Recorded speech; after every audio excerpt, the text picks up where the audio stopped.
The August 26, 2025 work session is called to order at 1:10 p.m. Mr. Frisch has submitted a written request to attend this morning's meeting virtually due to a personal conflict. He has a work-related commitment and is attending today's meeting from home in the Providence district. Excuse me.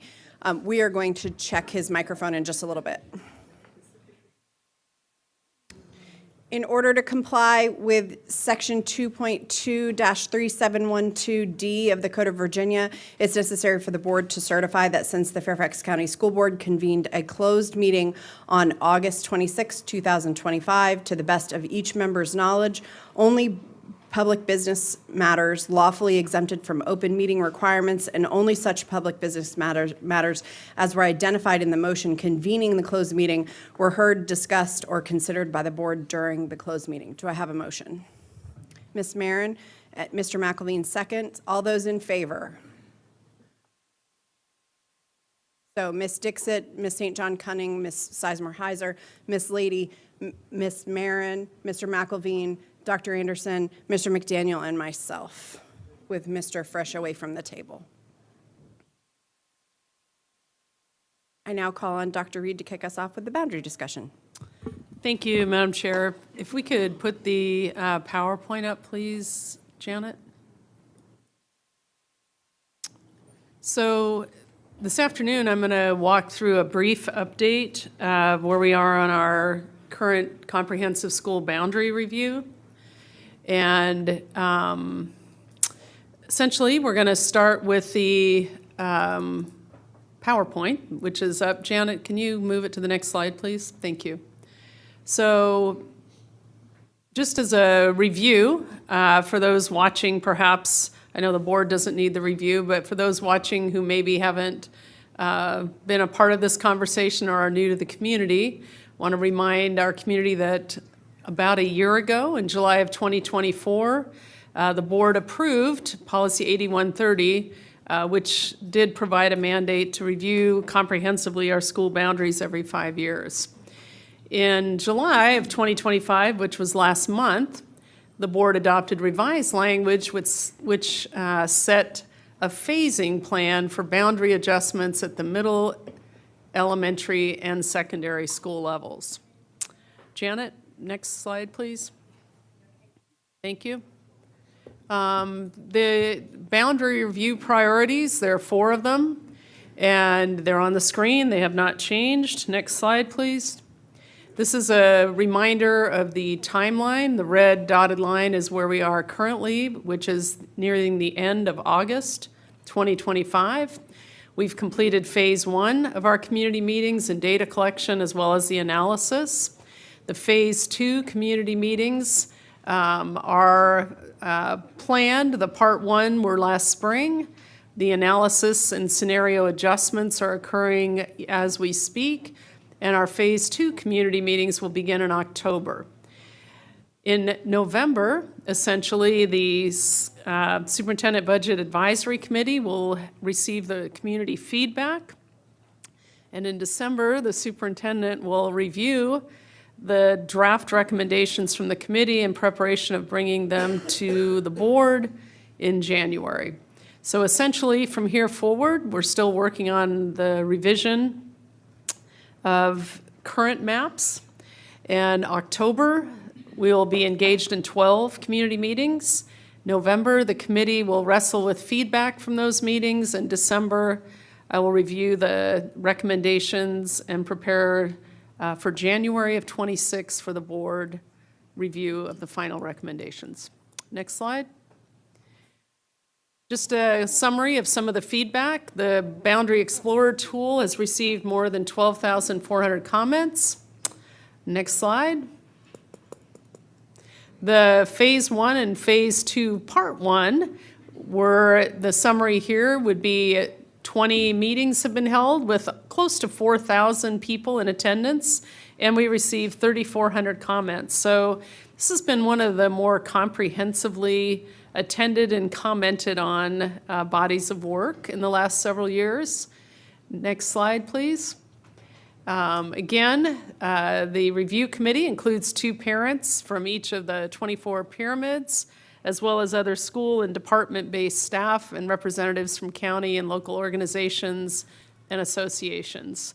The purpose of this committee is to synthesize all the feedback that comes back and make recommendations in November to the superintendent, which will then be looked at, and I'll be providing some recommendation to the board in January of '26. Next slide. The recap so far of this committee work is 11 meetings. Thus far, we did have summer meetings as well, where we reviewed feedback, and I believe we are coming up next week to review academic programming and transportation in particular. Next slide. The website would be communications, so just, again, page views and videos. The website remains active, and we remain committed to feedback after every superintendent advisory committee. Next page. Again, this is a continuation of communications. There's been a significant amount of communication and many data points to support that. Next slide. So again, just a reminder about what's next. The committee priorities and revised scenarios will be presented in October. The Phase 2, Part 2 meetings, the 12 hybrid community meetings will take place in October. And in amongst all of this, we'll be also addressing and evaluating the relationship between bell schedules, start time possibilities, and the new boundaries to see what we can align for the start of school in '26. Next slide. So feedback will continue to be analyzed, and as I've mentioned earlier, the recommendations will be made to the superintendent by the end of November, and then by January, my recommendations will go to the board. Next slide, and that's it. So we want to make sure, Madam Chair, that we provided time for the board to provide any feedback at this point, but that's a summary of where we are at this time. Would anyone like to kick us off? And we could put it back to the map with the red dotted line. Timeline's fine, right there. Thank you.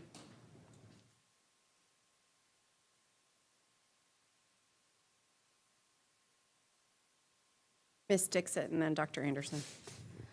So, Dr. Reed, thank you for the presentation. This is an incredible, comprehensive work the division has taken. Wanted to ask about the inclusion of KA in this process and how it's going to impact whether it's going to impact our timeline. So I think the purchase of the new Western High School conversation that we're going to have next, bless you, will be important. If the board's desire is for it to be a traditional comprehensive high school for which we redraw boundaries, then we'll need to redraw boundaries to accommodate that. If the board ends up with more of a magnet-type program in some fashion that kids from Western high schools or wherever we decide that might land, if that becomes where we land, then that would not require redrawing boundaries. So it will really be determined by, I think, the genesis of our next conversation. Yes, ma'am. Dr. Anderson. Okay, thank you. I was trying to find some of this language here in the policy, and so bear with me, I'm not fully there. But I'm speaking to the public engagement. You talked about in this timeline that there will be 12 meetings in October. Can you speak to how those meetings are going to be organized? Because the policy, I believe, said that public engagement shall occur in each affected school pyramid before changes are proposed, and again after changes are proposed, but before any changes are finalized and voted upon by the board. I don't know if I see the engagement being as delineated as the policies requiring and what was shared with us just now. So thank you for the question. The 12 hybrid meetings will include, each one of those meetings will include 2 pyramids. because many of the possible adjustments spill over from one pyramid to another. So in the interest of providing a thoughtful conversation and feedback experience, we're going to be doing hybrid meetings, 12 hybrid meetings in October. Right, I understand that, but I'm trying to understand how you are linking it with the language here that says the engagement shall occur in each of the affected pyramids, whether it's one or two, I think that still satisfies it, before and after.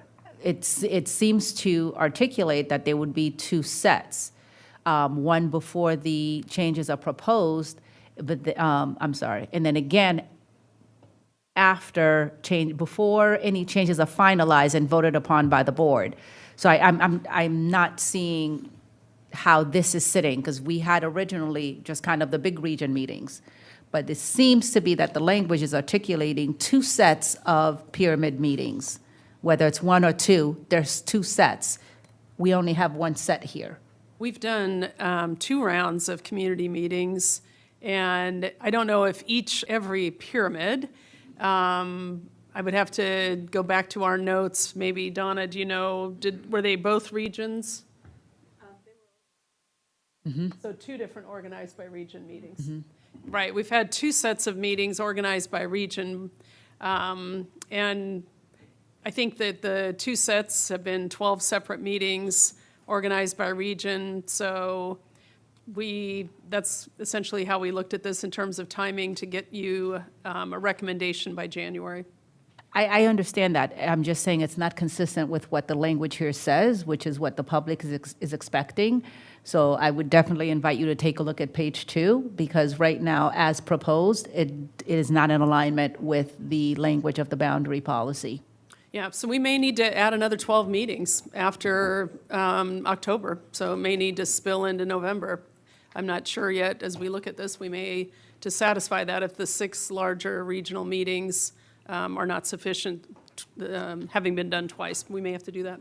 Well, I'm just going by the language that we've communicated, because we know the community had been quite up in arms when this boundary policy was being written. And so I know there's lots of eyes on it. So there's an expectation that if you are going to be impacted, that you're going to have a pyramid conversation. And again, whether it's 1 or 2 pyramids, I think it's, irrelevant, frankly, because we do have those blurred boundaries. It's not as clean in terms of pyramids, but it's just that when do we go back with them with the final before the board votes? I wouldn't want for there to be any thinking in the public that we are not even following our own policy, because we know that this has not been the process that a lot of people have found to be as clear and transparent as I think we would want them to believe. So I think that's a sticking point there. And that's the reason we're having this touch base today, is if we want to make that adjustment to the timeline, we absolutely can do that today. I'm not requesting an adjustment to the timeline. I'm just requesting adherence to the policy. So that's my take there. The other thing that I wanted to raise, only because it has come up in our community quite a bit, I want to hear a little bit more in terms of how the consultant is utilizing the umbrella approach and really individualizing it for the different areas. I'll give you an example. For example, schools outside of the zone has become a hot topic. And I know in a lot of places it is a very important thing. But in the Mason District, what ended up happening, the consultant was trying to deal with Bailey's Upper, which is a magnet school on Route 7, as a priority because it's outside of its boundary. It is always going to be outside of the boundary because of its makeup and structure. But prioritizing Bailey's Upper prevented him from working on anything else because that was the driver. How are we taking some of these bigger approaches and umbrellas, but really figuring out what is important in each of the areas? Because using Bailey's Upper as a driver for the Mason District does not even address the other issues in the Mason District, and it's a solution to a problem that does not exist. So I can't speak to all of the challenges in the Mason District, but I do know that the Region 2 team would have reviewed the feedback and provided feedback to the consultant in the most recent feedback iteration loop. So it's my understanding that feedback's being synthesized and will result in some new scenarios with regard to maps moving forward. I think that was my time. Thank you, Dr. Anderson. Ms. Sizemore-Heiser.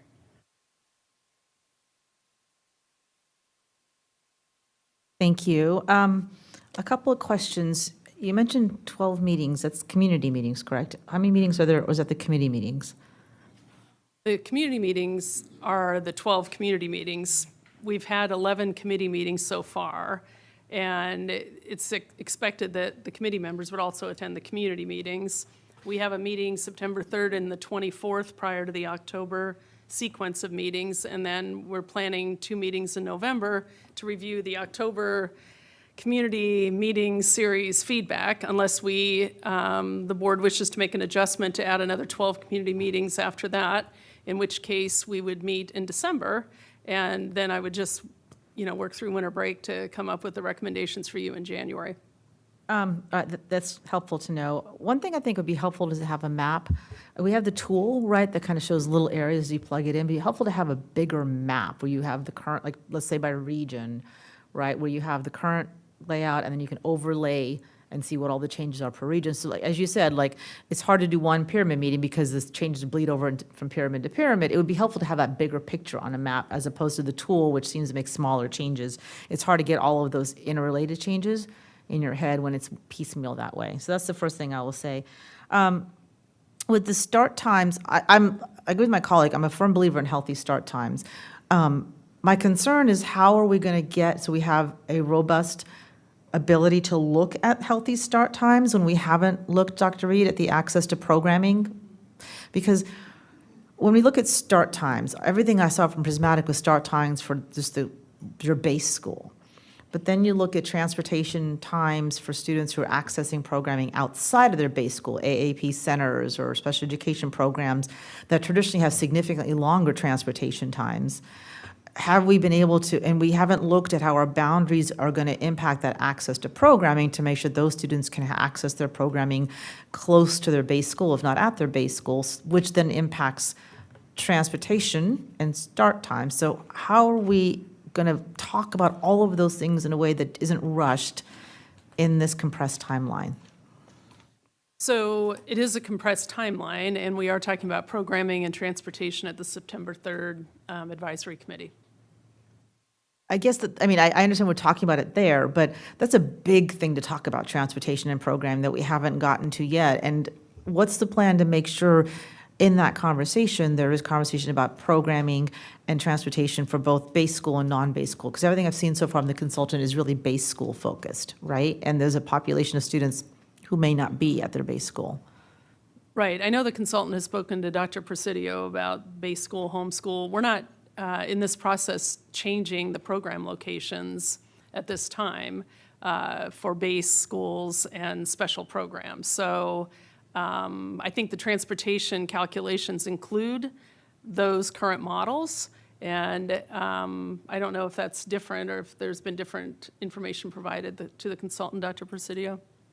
I'm just looking at Prismatic's report. I'm sorry, go ahead. Well, no, I was just going to say, we've met with the consultant several times to explain kind of how the programming works, just as Ms. Sizemore-Heiser and Dr. Reed were saying. So they're aware of the special programming that pulls students out of their base schools and out of boundaries. I don't know what their analysis necessarily process is going to look like with that information, but we've met with them several times. They continue to follow up with questions. I just got actually an email question today from our consultant. So we're trying to partner with them and give them the support. I don't know what their analytical process looks like, though. I appreciate that, and that's helpful. But I think that's where my concern is, right? Several of our split feeders are caused by program placement, where our AAP centers are, for example. I'll give you an example in my district. Robinson kids go to White Oaks for AAP. White Oaks feeds to Lake Braddock. Lake Braddock kids go to Keene Mill for AAP, which feeds to West Springfield. You have 2 split feeders created right there by AAP center placement. So, and the same thing is with special education programming placement. They're often sent out of pyramid. So this is a really important, we can't leave out some of our students, especially some of our most vulnerable who are going to different areas of programs out of the analysis, especially when it creates some of these split feeder issues. So I just want to make sure that there's time for the consultant to take these into account, especially the longer transportation rides that leads to twilight violations potentially, or could lead to twilight violations if we're not addressing, if your kid is going out of Pyramid or out of a base school, right, it takes a lot. I mean, having two kids who did that for many, many years for special ed and AAP centers, it took significantly longer, the bus ride. So I think it's important to make sure that's being talked about. I know it's being talked about. I also know that there's been a distinction between split feeders that are voluntary. In other words, a family chooses to go to an Not AAP voluntary if it's center. special ed. Right, but I'm talking about the AAP centers for a moment. If they're choosing to leave to go to the AAP center versus 15% of a school goes one place and 85% in another, that's not, it's just by virtue of boundary. So I know that the latter was the priority in the first round. And I think that it's something that's continuing to be evaluated. I'll take a go back, because I think that was my time. Ms. Marin. Okay, so I appreciate the steadfast work done to commit to this review, which, as we know, would be the first time in 40 years, and it's been an ambitious timeline and approach. However, it took us 40 years to get here, and I know that I, as one board member, desire more than 2 months from presentation to changes, to approving changes.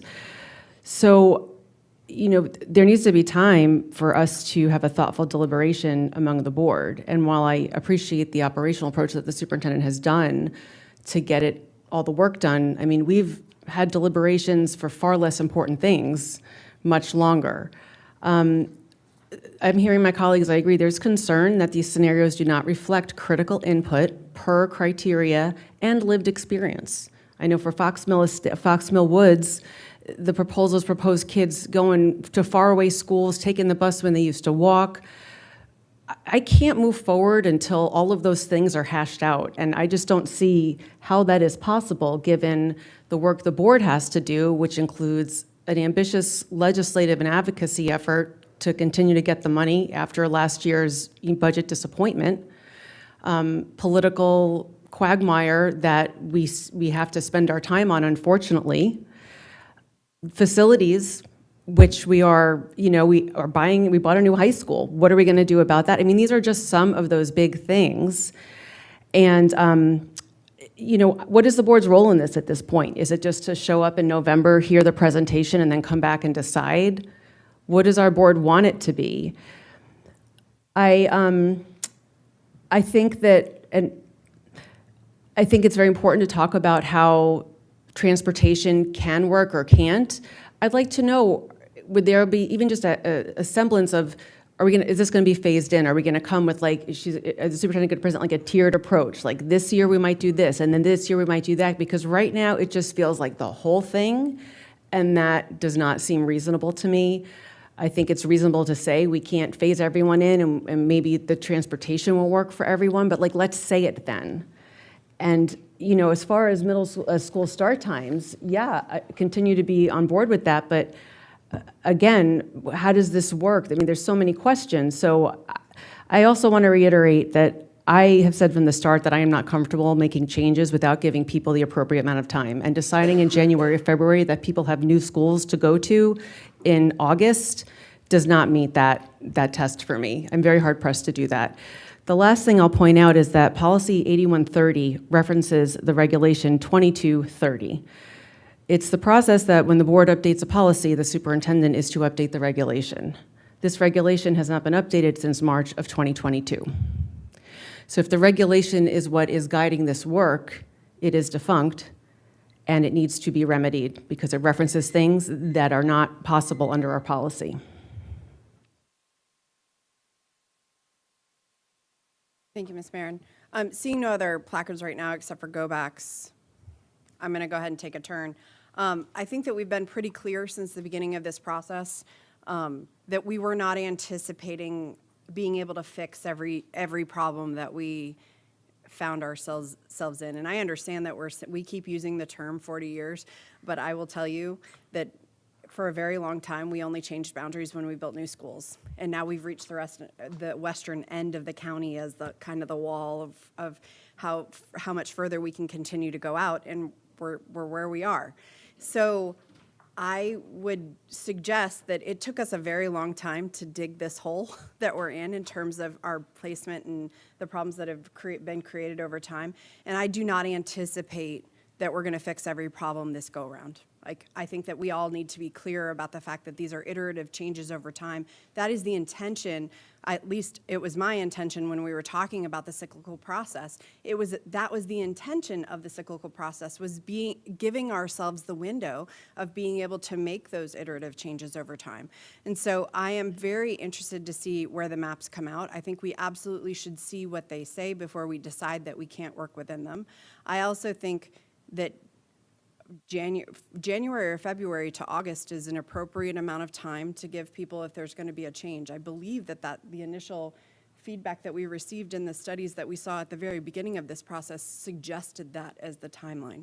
So I am in support of this. If you look at the entire plan of the work that we've done, in addition, we've spent almost 2 years at this point.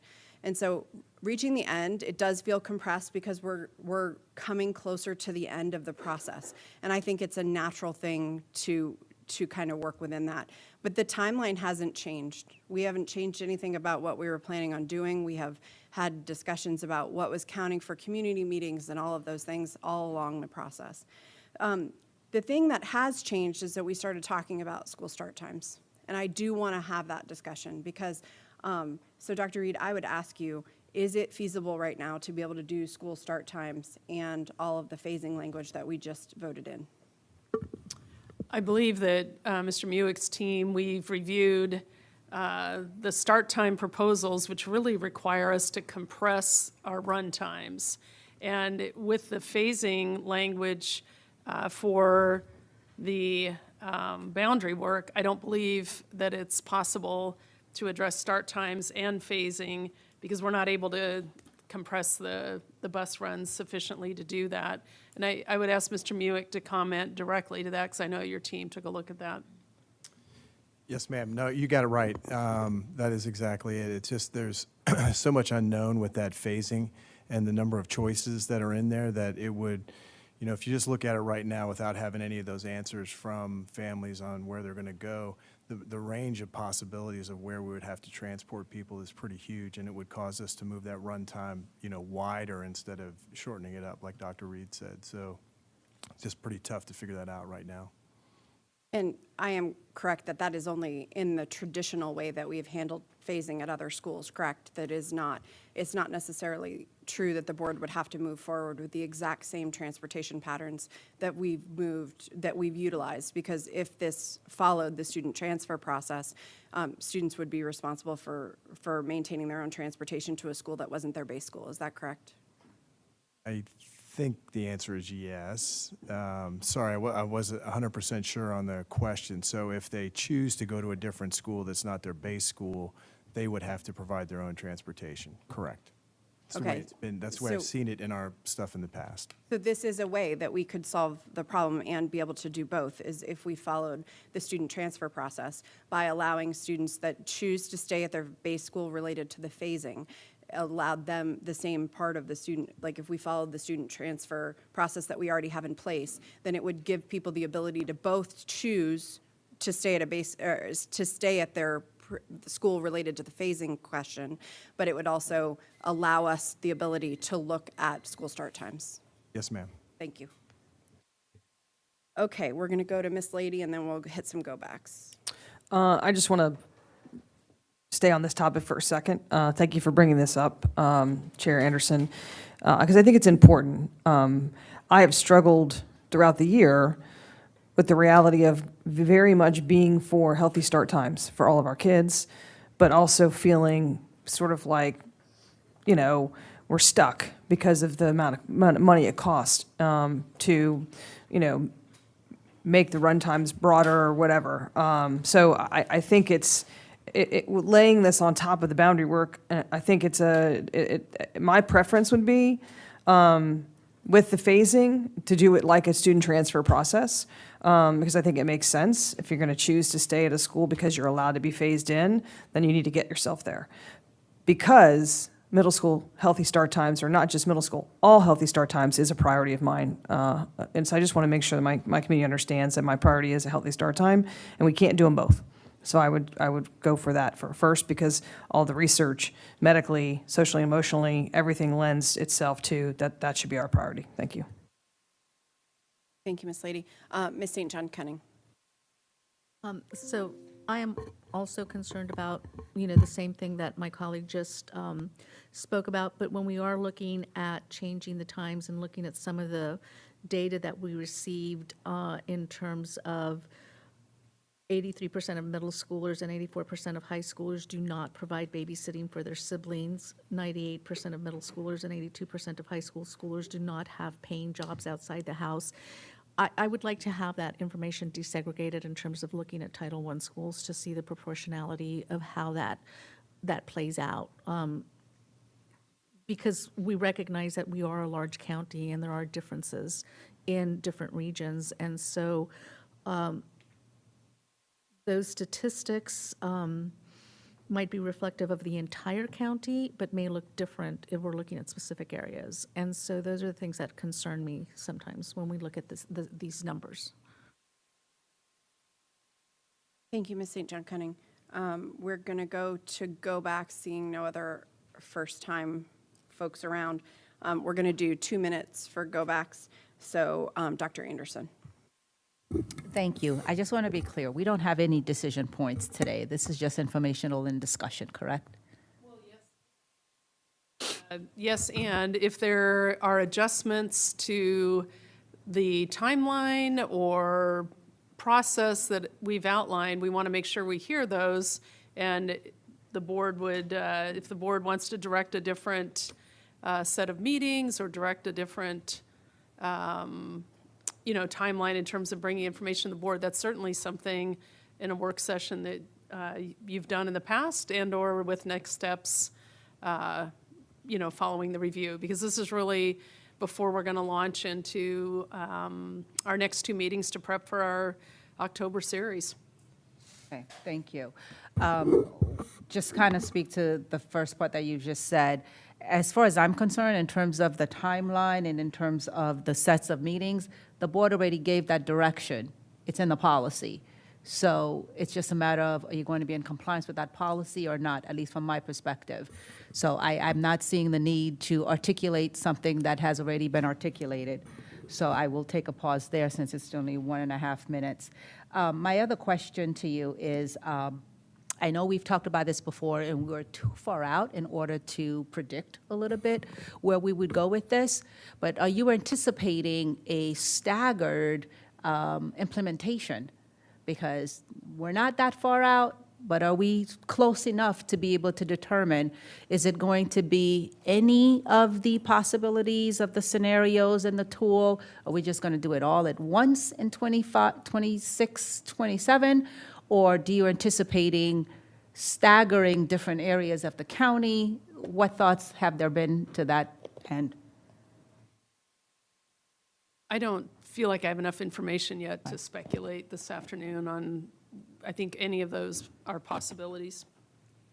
That would be great. I think this would be a thing that as soon as it's a little clearer, that we could start just signaling to the community what our intentions are with that, because I know that's a conversation. Because if we're rolling in the middle school start times with a staggered implementation, what does that mean?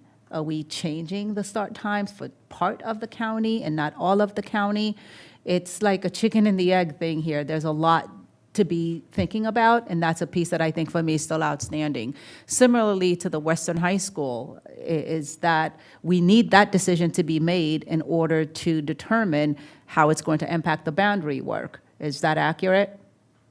I think it is accurate to determine the programming for the Western High School will determine the level of its inclusivity in the boundary work, for sure. Okay, thank you.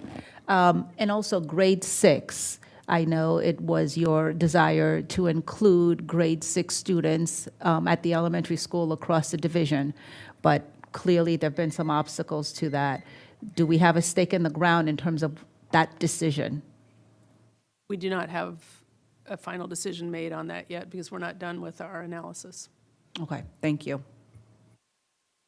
Thank you, Dr. Anderson. Ms. Sizemore Heiser. Thank you.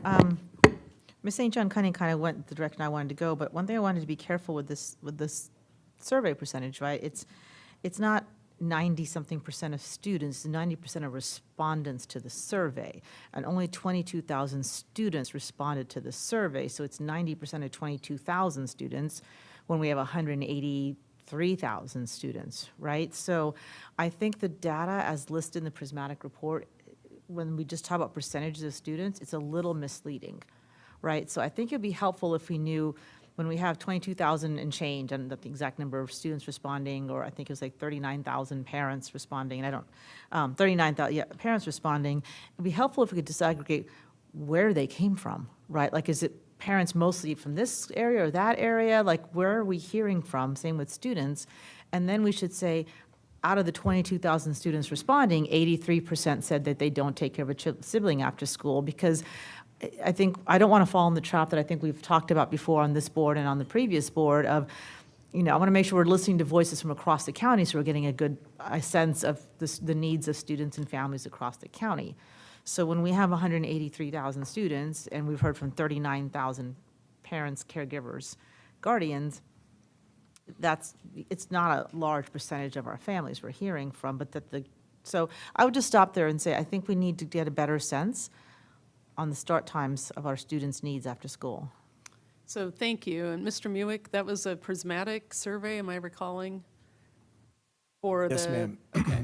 So did they leave us any kind of data in terms of what parts of the county, or to Ms. Sizemore Heiser's questions, do we have any source data so we could disaggregate it? No, I'd have to go back to them and talk to them. And I'm trying to remember some of the questions we asked in there, if it was enough to disaggregate it. I'd have to go back and take a look at it. Okay, well, let's see if we Yeah. can answer some of those questions. Yeah, Thank you. and my concern would just be that if we're going to rely on that in terms of start times, we want to make sure that we're getting a good sense, especially if there's areas that maybe there's less respondents than other areas of our county. That was my big concern about that data. Again, I'm very much in favor of healthy start times, it's not that, I just want to make sure we're not accidentally making it more difficult on another group as we're doing this, because it's a big change. To go back to the boundary work, never mind. I'll put Since you that on a was my go-go time. back. Thank you, since my time was up. Ms. Dixit. So I can't read your mind, but regarding the boundary work, my question is about. You got it? So, okay, so my question is actually the timeline again. I believe, especially in my district, and if we decide to go as Western High School as the regular traditional high school, it's going to impact a lot of changes, not just in high school level, but also elementary, middle school. I would like community to get some time.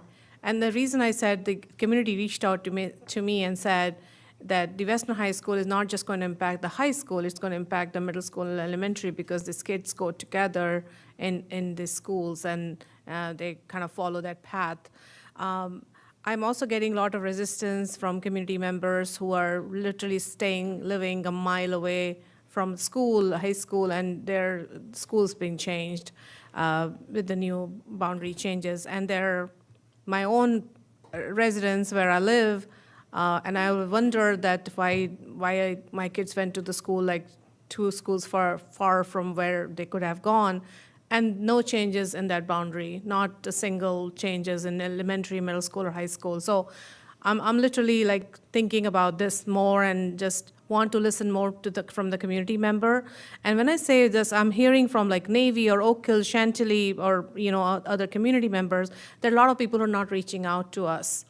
And we want to be the voice of entire community, and we need to do like better. Ms. Sizemore Heiser said that we reach out to all the different classes and different areas of the county, so we get our data. So I'll stop there. Thank you, Ms. Dixit. Ms. Marin. Okay, I do want to point out that what has changed since the start of this project is that the scenarios, some of them presented, are poorly done. And that has eroded the trust of some members of the public in this process. And until they are corrected to reflect the lived experience and real logistical issues that families would have to face, I think we're going to be hard pressed to do this smoothly. We've also received data about the start times. That was not present when we kicked off this work in January 2024, which is when we kicked it off, okay? It's been a year and a half. There's much data missing that would allow the board to make informed decisions, such as what are the data if families need to transport their students to their new school? How many students is that? How does that impact other aspects, such as kiss and ride, which we know is problematic? So are we forcing more people to do kiss and ride and create transportation problems and pedestrian safety problems? What is the cost for the changes? Do we have the funds given the budget cuts already made? Where is this being funded out of? What is the process for assigning students? I cannot understate enough, colleagues, that the regulation is defunct. There is no plan of how the students will be assigned. If you look at the regulation, it is old. It does not align with our policy. I'm not saying this is easy, but receiving a less than 5-minute status update today with the only new information seemingly being that there are public meetings in October and the board is scheduled to make a decision in 4 months, that's not wise and does not instill public confidence. I'm not hearing that more data is forthcoming in the interim. I have not heard the superintendent talked about a scaffolded, rolled out approach. Could we do something like, let's take a scenario. I was over at Carson Middle School last night talking to a student.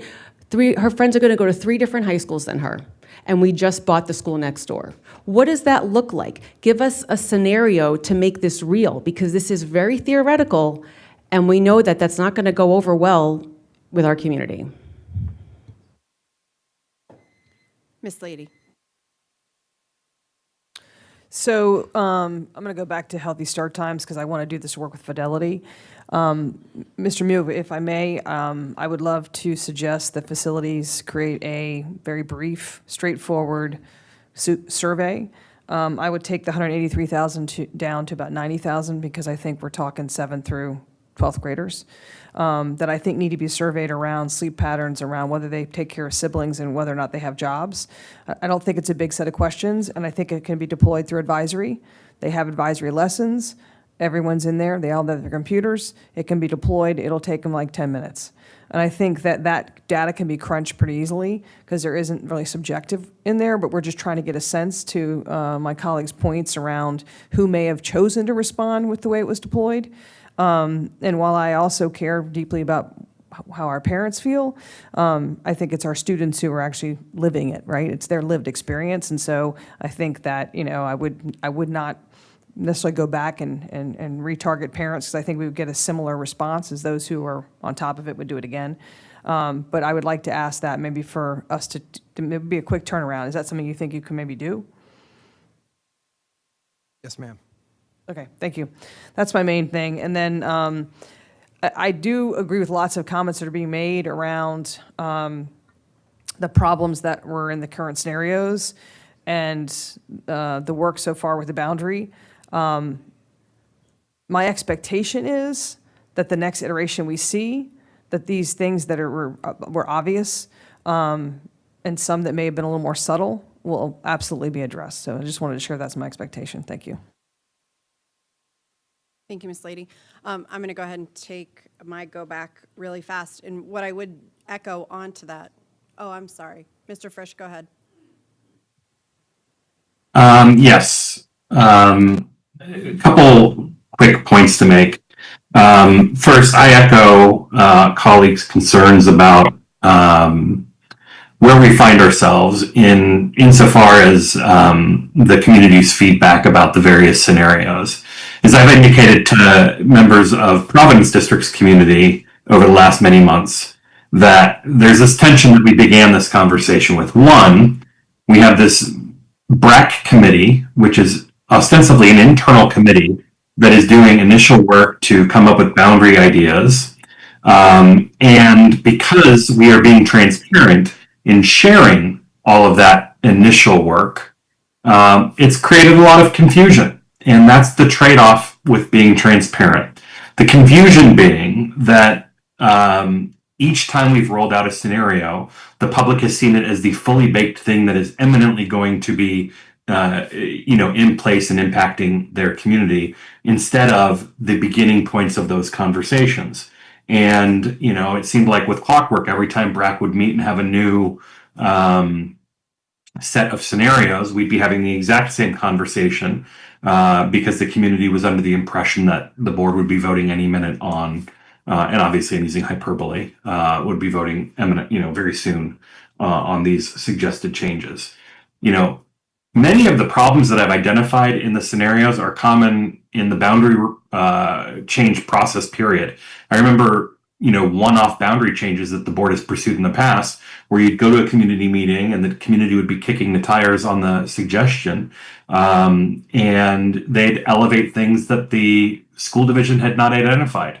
So I expect that to be part of the process. What I don't think I've anticipated is the level of fidelity to the school board's policy not being where I would hope it would be. And so I took all of the feedback from members of my community, hundreds and hundreds of emails for various different scenarios, and consolidated that feedback and then, tied it back to the various parts of our policy to provide BRAC with an assessment of where my community is seeing problems or advantages to various suggested scenarios, and to ensure that they have that feedback, because I think, as some of my colleagues have mentioned, not everybody is reaching out. I think Ms. Dixit mentioned this. Not everybody's reaching out to BRAC and the superintendent.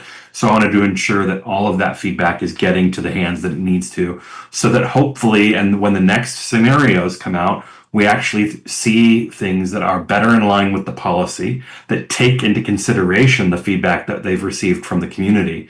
Very real feedback from things on transportation, for things like moving kids that live across the street from a school, away from that school to another school, just very basic things that you would hope would be captured based on the feedback that's been received already. And we're talking about feedback that's come in over many months. So I think people are eager to see adjustments based on that feedback. And obviously not every bit of feedback warrants a change in direction, but I think a lot of it does. So I'll be looking forward to seeing how that plays out in the weeks ahead. Thank you, Mr. Frisch. I'm going to take my quick turn here. One of the things that I wanted to mention personally was that the most significant community that I heard from related to school start times was actually elementary school parents. And so I wholeheartedly want the student voice. I agree completely that we need to talk to them about what their constraints are and all the things, so that we get the information that we need to make the decision. But I do not want to lose the parent voice in here, because particularly for elementary students, that, along with the second group that I heard the most from, was our teachers. Like, moving start times for teachers is a significant undertaking, and I do want to make sure that we have some visibility on what's going on with that. So I'm very interested to see how we move forward from here. I do think that while I agree that there are some concerns that I've noted that I didn't expect to see on my maps when I went for schools in my district. I also did the same thing that Mr. Frisch did, where I pulled all that feedback together and made sure that I got it to the superintendent. I do think that we are the people in our districts that understand the makeup of our districts the best, and so I do think having the ability to be able to give that feedback is essential, while still allowing the process to continue the way that it's been going. So I'm very eager to see what the next iterations of maps look like. And I will fully and completely acknowledge that we're not going to be able to make everybody happy here. Like, the whole point of this is that we have changes that need to be made, and that's going to make the changes uncomfortable. And so we're just going to have to figure out how we can mitigate that change as much as humanly possible. Okay, so we are in the second round of go-backs, so we're going to start with Dr. Anderson. Thank you. Just looking at some of the key dates that are identified in the documents for today, it says November, December, school board votes on school start times. Are we going to speak about these scenarios now? Is it the scenarios that were emailed to us that we're going to be voted upon? That we're going to vote on, Dr. Reed? Can't seem to. I'm not sure what you're reading from, but the scenario recommendations are going to come to you as a board in January. And that's when the board will be voting on the recommendations. It's this document that says integration of boundary review and start times project plan. Recommended key dates, it said November, December. Can you So- pass this down? Yeah, no, I think Mr. Smith's team put that together, and I think this was a draft at trying to integrate start times into boundaries, but the actual boundary recommendations are going to come to the board in January, and that's been consistent, I No, believe, I'm since- speaking to the middle school start times. If you just take a look at what's highlighted on that document, So we're that- not talking about the same thing. And that would be for the recommendations coming to the board for start times. Right, Not that's in the November, boundary- December. The boundary is coming in January, correct? Right. So November, December is the middle school start times. So I'd like to speak about this. Can we put up those scenarios that we're going to be voted on in like 2 months?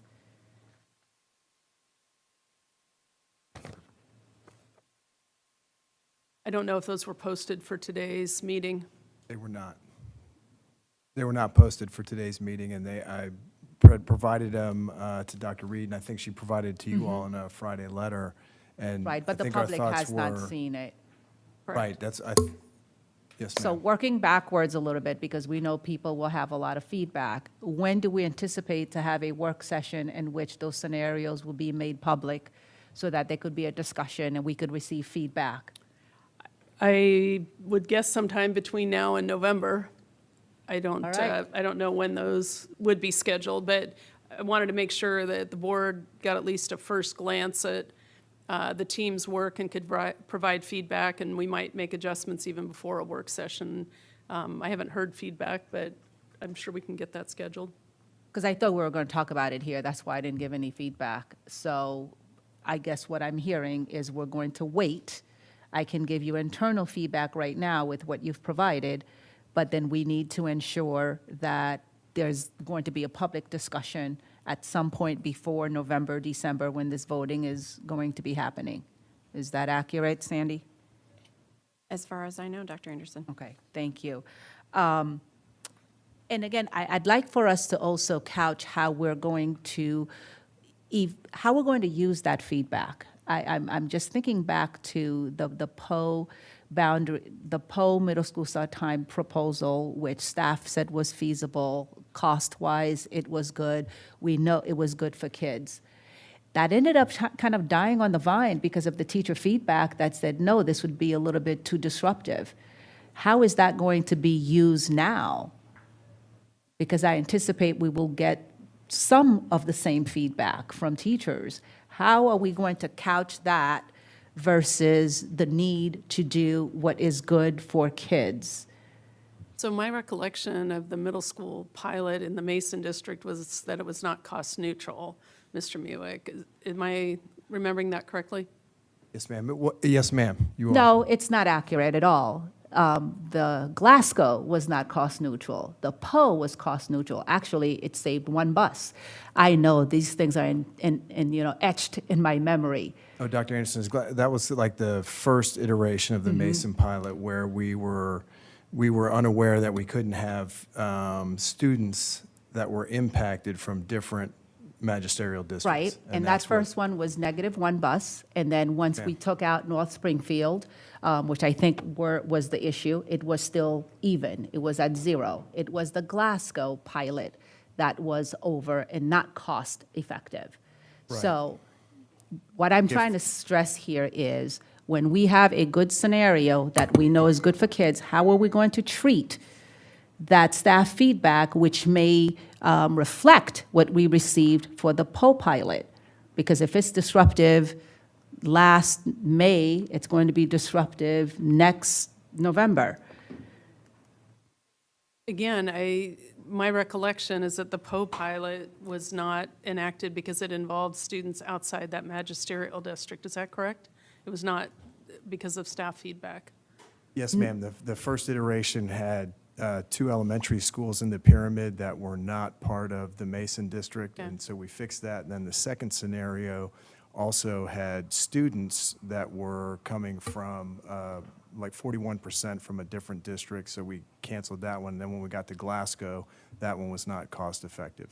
And I not would doable. definitely encourage everyone who's speaking on this to go back and take a look, because again, this is etched in my memory, not trying to be Thank you, Dr. combative, but this, I know for a fact what it looks like and how it ended up being pulled. That second presentation, that proposal, was good to go from a staff perspective, because I sat in your office for us to have that discussion initially. But the thing is there were quite a bit of concern about the teachers' feedback onto a change in their schedule. And my question is, how is that going to be assumed in any scenarios moving forward? Is it going to be a driver? How much of a consideration will that be? I can put you on another go back. Oh, yes. you. Thank you, sorry. Ms. Marin.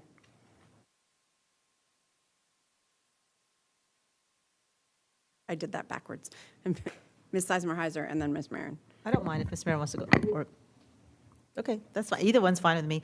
A couple things, I'm not necessarily, the suggestion, or the comments that I'm making doesn't necessarily mean that I think we need to push the boundary timeline back. I just want to make sure that these things are thought about as we move forward. I think that question can't really be answered until we go through the next round of community meetings and the BRAC meetings and see what comes out of that to see what's feasible, right? So that's, probably a November, December, January conversation.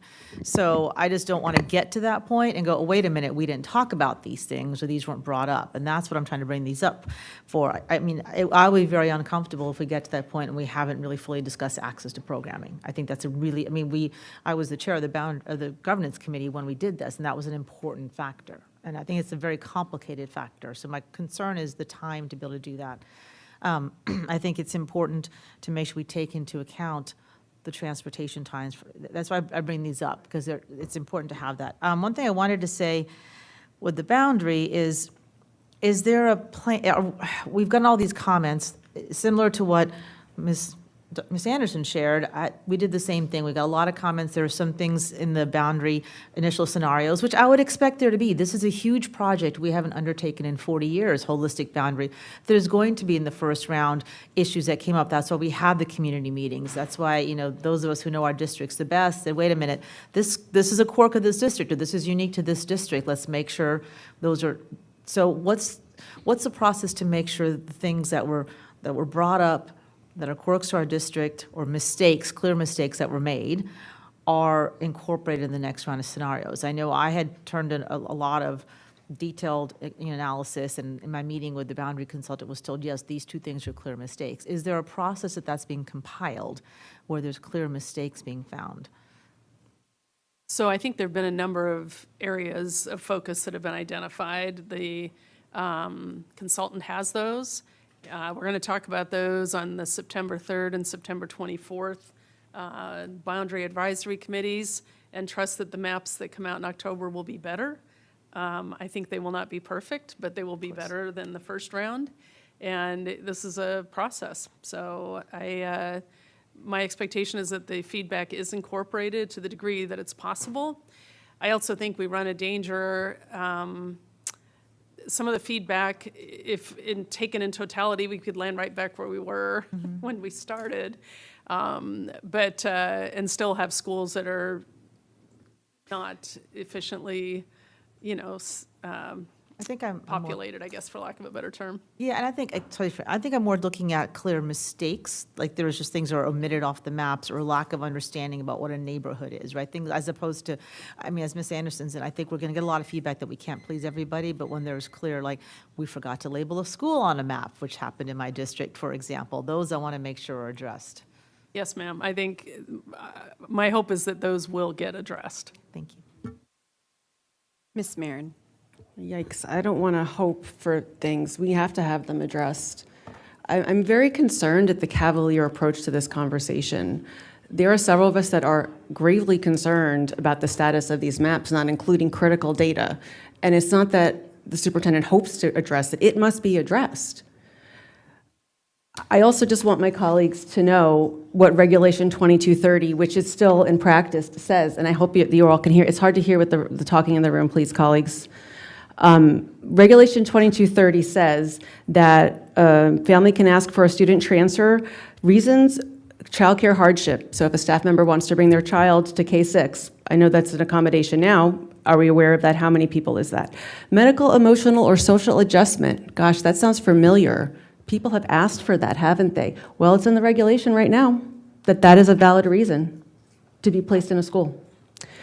The high school curricular program, going to a different school. I see this all the time in Herndon. We've got kids that want IB. They come to Langston for IB. They want to stay in South Lakes. They have no bus. What do? I thought this boundary review was going to address these things. Where is the discussion about the programs that are going to be involved in this decision-making? Are we expanding IB? Are we going to allow AP for all? What about the career centers? I don't have any sense of if that's even on the table, but it is a criteria in our policy that I don't hear us talking at all about. We're talking about addresses. Siblings, the current regulation says a sibling can come along. So that's what's standing right now. And again, the lack of urgency for the superintendent to have this updated is really chilling, and it just makes me more and more uncomfortable to move forward with this. I don't hear any talk about what's coming forward, and as one board member just said, we know the makeup of our districts the best, and yet we have not been asked for input in any formal way. So when are we going to have that discussion? Is it going to happen at a work session, or is that all supposed to happen in January when we're also we're doing our legislative work and our budget work and the capital improvement program? Those are my questions. I hope somebody else is interested in finding out those answers. Okay, we're going to go to Mr. McDaniel for our first round, and then we're going to come back to Ms. Lady for go back number 2. Thank you, and I'll be quick. I mean, I appreciate the conversation. So as we continue down this timeline for a potential implementation next fall, there's several things that could be happening all at once next fall. We could be potentially opening a Western high school of some sort. We will be opening a Western high school of some sort. We potentially could be moving start times, and we're going to have boundaries being adjusted as well. Now we're also looking at program distribution, which I agree with Ms. Mirren's comments. That was something I was also very interested in, because that is a root cause of some of the transportation problems that is the other flip side of us doing boundaries. All that to say, we need to be really careful about change management. And what I don't want to do is find us in a scenario next fall where even though the people sitting in this room know it's coming, the public at large may or may not know it's coming until here it is. So we need to have a very aggressive outreach plan. Which is to say, the more meetings, the more outreach, the more public input we can gather early on, I would be supportive of. I'll defer to the superintendent on, what she would do for a timeline on that. But the more we get out there in front of the public on this, the better it's going to be for us all. So that's all. Thank you, Mr. McDaniel. Ms. Lady. Yeah, to go back to my earlier comments, thank you, Chair Anderson, for mentioning the elementary school parents. Yes, they're of utmost importance. I guess in my brain, I'm thinking that I would never, ever, I don't plan to ever vote for an elementary school that ends later than the current, I think 420. I don't want to push that. So my brain was skewed to my thinking, and I think most of the feedback that elementary didn't like was pushing that later. But their voice needs to be heard. And also, Dr. Anderson, to your question around the faculty, I think the big difference here is that when those scenarios were being brought to us, the transfer process had ended. And so these faculty did not have the opportunity to seek out positions that were posted as available within our system that would align with their family's needs in terms of timing. And so based on the time that I'm seeing, the faculty, this will be well before that window, and that should resolve that issue because there'll be some faculty that swap. Because the last time we did this, when we switched middle and high, we did it in a timely fashion. I was at Chantilly at the time. We had some Chantilly folks go to middle. We had some middle come to Chantilly. But they found homes, and there was really not a lot of consternation around that. So I just wanted to make that point. And then I may have had one other, but I forgot it. Thanks. Thank you, Ms. Lady. I remembered it. I totally agree with Ms. Marin that this regulation needs to be updated because this is the driving work. It needs to be updated because I'm aware of that there are a lot of kids who have been allowed to student transfer for world language. It's not even in the regulation. So the fact that it's ever happened is completely wrong. It's out of regulation, but it has happened. And so we need to revisit this because this has become a game. And when I was a director of student services, it was a very frustrating game for me. I will be very frank. When I got the plethora, and I mean there were lots of them, for social emotional transfer to Chantilly, I would reach out to families and I would say, well, who's the therapist you're working with? What's the treatment plan? And most of them had nothing. They basically went to their pediatrician, they found someone who would write them a letter, and here we were. And so I fought hard against those because don't really talk with me about a social emotional issue if you're not getting your kid the medical need that they also need to support what the school might be doing. So this needs to be revisited soon. Thanks. Thank you, Ms. Lady. Dr. Anderson. I mean, I could go on and on with the things I have on my list, but I know we're nearing time to move to the next topic, so I'll just kind of make these last statements. Very much appreciated what Ms. Marin had captured. We don't know whether or not sixth grade is going to go to middle schools across the rest of the county. We don't know how middle school start times is going to be embedded in this. We need to gather more data. We need to put it in front of parents and community and staff. We do not know whether or not we're going to stagger the implementation, the rollout. There are so many unknowns. And of course, just adding to whatever the regulation does not currently state. There are so many unknowns, and it is August, and we are on a fast-moving train. Yes, that timeline has been out, but some of these things should have been worked out a little bit, I think, by now. So I'm worried as well that this is not going to be received well by the time we get to it, to have a vote so that we have enough time for teachers to transfer if they need to. And thank you for that information, Ms. Lady. That was very helpful. I think I would like to see the list of when we could start checking off some of these other things that are precursors to this decision-making that we're going to do. In January. And that speaks to what Mr. McDaniel just talked about. What is that kind of change management? I need a project management just to check off the things that are still outstanding and when those things will come to the community. And I appreciate your deference to the superintendent in making sure that we have all the timelines. But some of these have already been articulated in the policy, and we're kind of skipped it. I don't want to lose the opportunity to adhere to what we already said in the policy, which now I feel like we're being asked to do something else. It's already been stated. So I'm excited for this to happen, but I'm seeing it really, the runway is very, very short for these very, very important decisions. If we're going to tell parents, you're responsible for transportation, that has to be communicated in the next month or two. So, Dr. Reed, I'd like to see whatever we need to check off from this conversation that you're hearing to prep us to be productive and effective and successful in January for the larger decision-making. Thank you, Dr. Anderson. Ms. Dixit.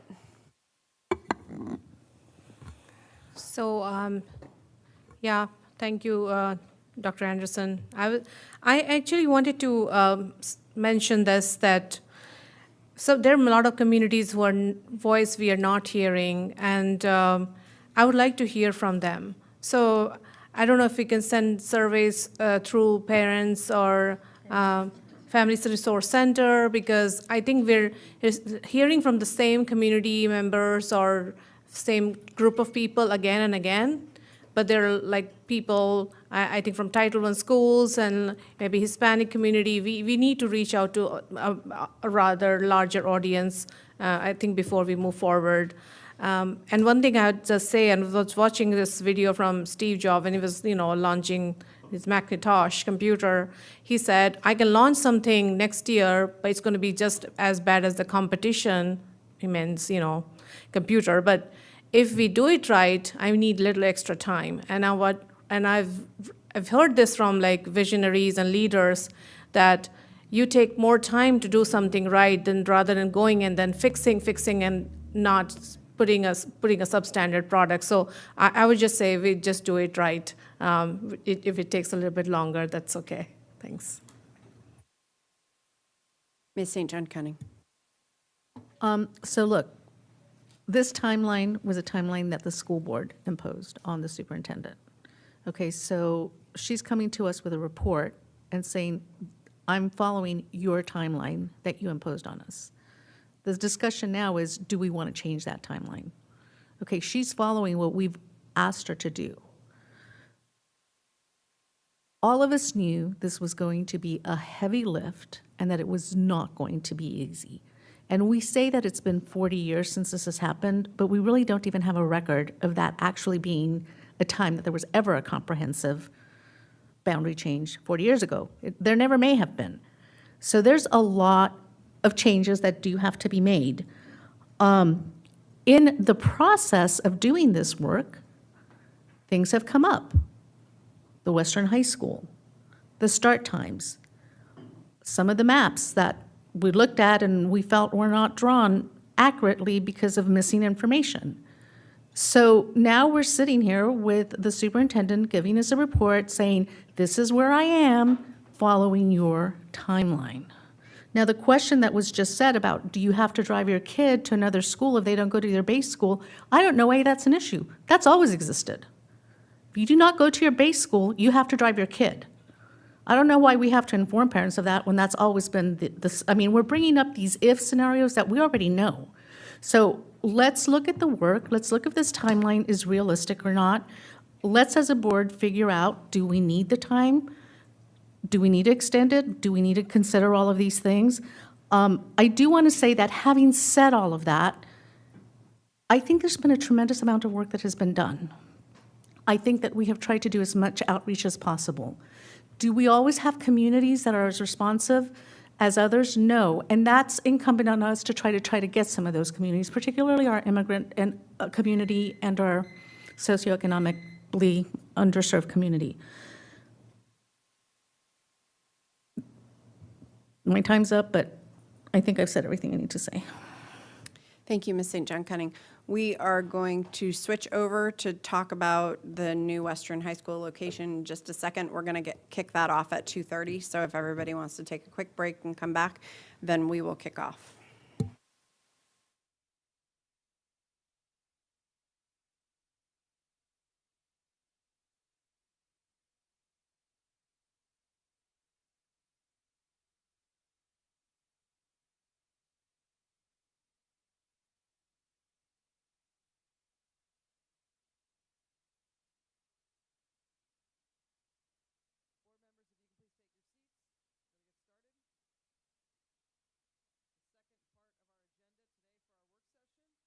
Discussion of the new Western High School site.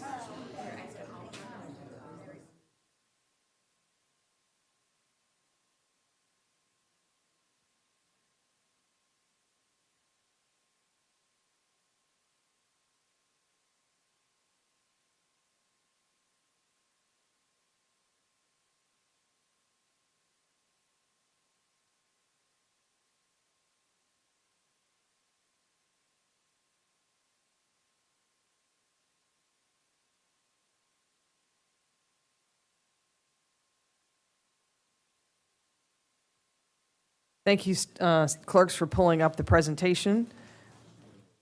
At this point, I'm going to turn it over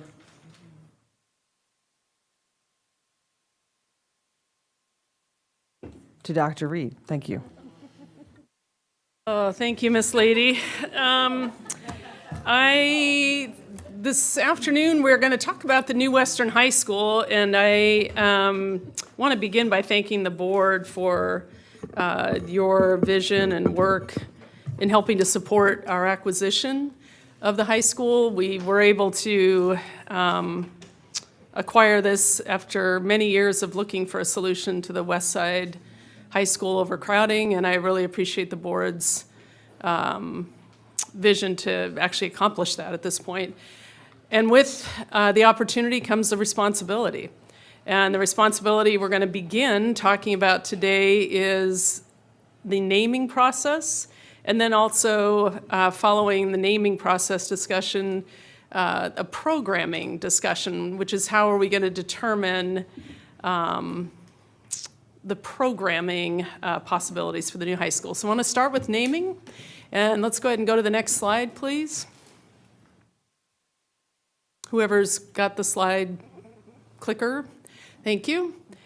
This school naming procedure is governed by Policy and Regulation 8170. It generally has a fairly straightforward outline for naming. I will go ahead and hit the next slide. This has been posted, so primarily for the community also to review. What we look at in a naming timeline is that generally there's a planning principle and attendance areas established. And in this case, we look at about 4 to 6 weeks out from the beginning of a process. And we look at public comment periods, public hearings, community meetings scheduled, and so forth. Often this is facilitated at the region level by the regional assistant superintendent and the magisterial board member for that region. About 8 to 10 weeks out, we have recommendations shared, and then there's generally another 1-month public comment period that begins. We collect that feedback, and our pattern has been within 10 to 12 weeks out from the start, or essentially about 3 months out, the school board will vote to take action on the determination of a school name. So it's a fairly straightforward process. I think the next slide is really just a discussion. So I just want to make sure that we know that this is a process that is outlined in policy and regulation. And again, looking forward to some feedback from the board this afternoon on how we would like to proceed. We have named an acting planning principal, which is Dave Jagels, who will be he's a retired executive principal and former principal in the school division who has a lot of experience with high school programming. And he will be the planning principal until we post the position of principal at some point and then begin to select a staff. But this part of the work session is really limited to the naming process and just any feedback, if there is any, because we'd like to kick that process off here in the coming days. So thank you, Ms. Lady. Thank you, Dr. Reed. Dr. Anderson. Just very quickly, thank you. What region will this school be in, or is this a little bit too early to tell? Is it? Well, I think that's a great question, right? I mean, I think there's a geographic region, but there's also the possibility that depending on what type of programming the board selects, that it could be region agnostic. So it geographically, I believe, will sit in region 3? No, I think it's 5. I have no idea. Beyond 2 and 6, I don't know. It's actually, like Dr. Reed was saying, it could be region 1 and 5, but mainly mainly region 1. Okay. And limit with region 5, so that will be something that, like Dr. Reed said, has to be established. Okay. So depending on the program, it could potentially be like TJ, which is not embedded in a region per se? Because TJ is not embedded in a region. TJ is under you. That's correct. TJ, but not the other one. What's the other one? The one that we are talking. Yeah. I was just asking. I think that it could be in a region, it could be in a western side only, it could be division-wide. I think those are not answers we've answered yet. I think it's still an open conversation, which is why we're really initiating that this afternoon. Thank you. And my next comment is regarding the planning principle. What are the duties of the planning principle? The planning principle, their essential duties are to begin planning for a new school. They're going to be coordinating, in this case, directly with Marty Smith, who's going to oversee this project with the team at the table.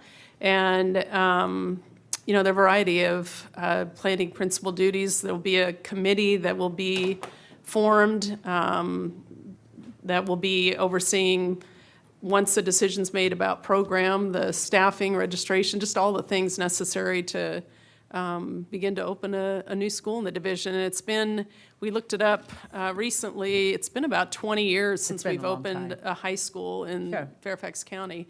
So it's been a while, 2 decades. It's a real opportunity at this time, but planning principal is really pretty much what it sounds like. It's planning for a new school. Sure. I just want to kind of toss in, having worked in Loudoun for a number of years, and they open up schools every year and has every single year that I work there. And I had the opportunity to also open a brand-new school in Loudoun County, and it was great to be on the ground floor, to be hired before anything was done. So that inaugural principal had the opportunity to really be the planning principal. I would love if there's any consideration for that to be consolidated, because it's an experience that really carries you through. I would hate for the program to be determined and it's planned by one person and then another person has to kind of come in and carry it out. Which means that you would have to hire like right now, because essentially when principals are hired for high schools in Loudoun, they get a year to do the planning. But it's a great opportunity for them to be the opening principal as well of the school. Yeah, I understand that and have opened schools in prior divisions, which we usually had several years' notice because we had to build the school. Yeah, And we're in a that's true. unique position where we're not building, we need to hit the ground running right now if we're going to open this building in the fall of '26, which is why we wanted to go with someone who had, significant experience to get us kick-started. But for sure, we'll be looking to post the position shortly. Okay, thank you. And regarding the naming, I mean, this seems to be pretty standard based on what we've done before. I've had the opportunity to be part of now I guess all 3 of these. I didn't even think about Lanier, but yes. So thank you for bringing this in front of us. In the community meeting, that will be 2 weeks from notice. Here's also kind of my question. Who is the community? Is it the regional community or potentially all of Fairfax as a community to help to contribute to the naming? That's part of what we're going to be determining once we determine the program, which is the next conversation this afternoon. Okay. Thank you, Dr. Anderson. Ms. Marin. This is very exciting, and I've only heard positive things from many different people about seizing this opportunity, and it's very hard for a big bureaucracy to move quickly, yet somehow it happened over the summer. So thank you, Dr. Reed, for you and your team and the leadership, and glad we have a new chief of facilities here. So this is a new experience for me as well. I think starting by talking about the naming misses a lot of important information that this board, as a fiduciary overseer, needs to discuss. The policy and reg, here I am again with the policy and the regulation, we should know what that is, right? We need to be sure that the school is governed by the values that we set forth. I actually don't have the number right in front of me, but I know the regulation from the last session can apply to this one, and we already know that one's got a problem. Cost payment. I have been so excited to celebrate this, but there hasn't been a public announcement of this school, that we even bought it.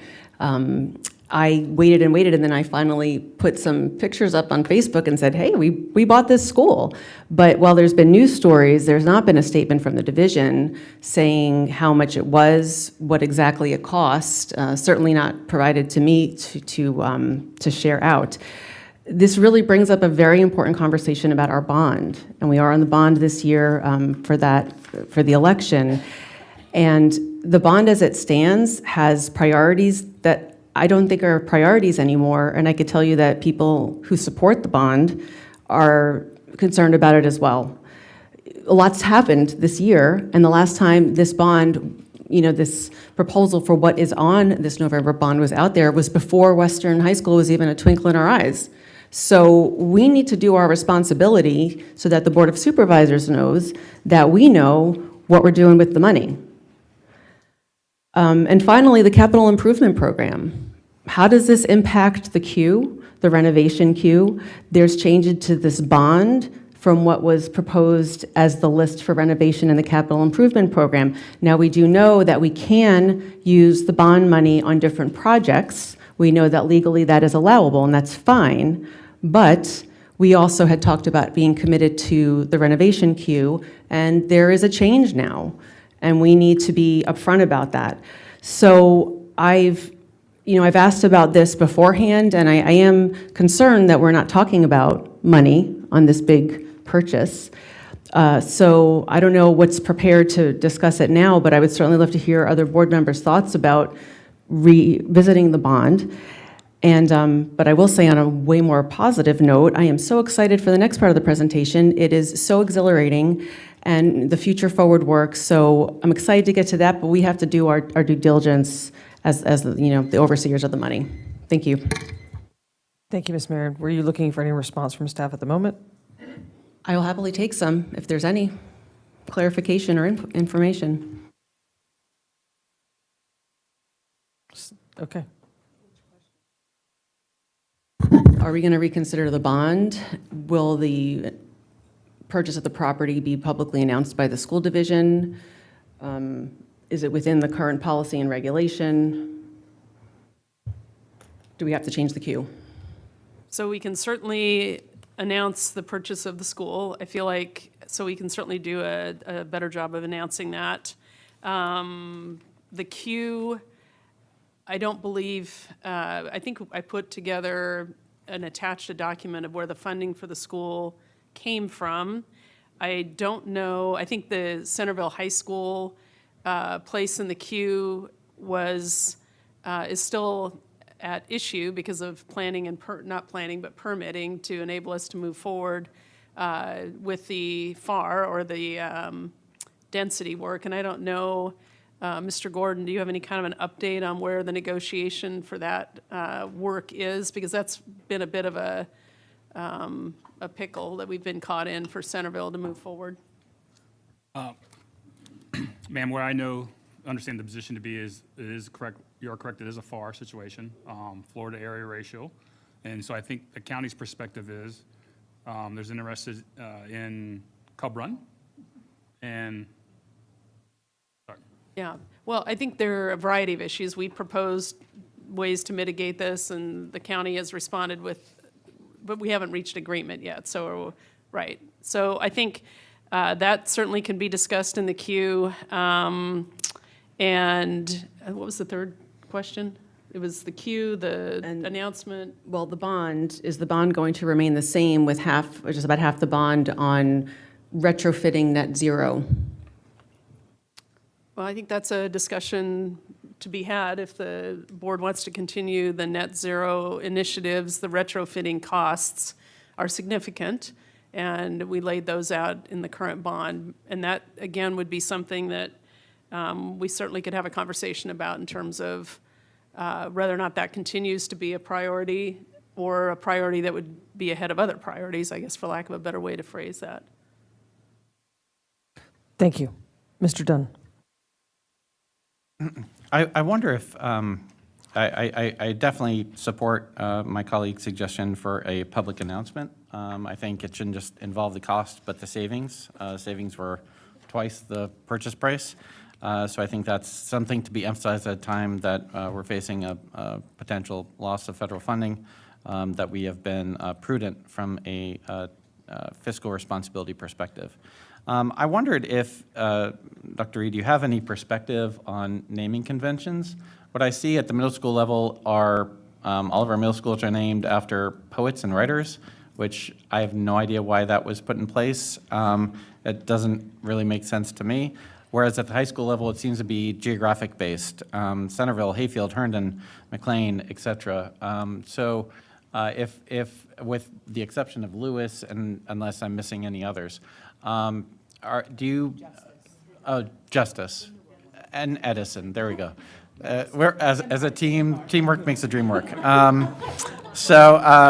We seem generally to have geographic based names for high schools. Is that something you're in favor of continuing, or do you have any thoughts as to conventions for middle school and high schools and whether those conventions should be established in policy or revisited? I think, I don't know that I have an opinion on the naming conventions and, whether to revisit those or not. I think some school divisions have very clear guidelines for naming and some don't, and I would want to examine whatever our traditions here are, and I don't have a personal naming favorite at this point or a favorite convention at this time. Do you think that the high school name should depend on the programming that's selected? I don't know that I would necessarily connect those. It could, but it wouldn't need to. Okay, and lastly, since it was mentioned Cub Run, I don't think there are any circumstances we should give up Cub Run. That's too valuable of an asset, and we can't buy any more land in the county. So, thank you.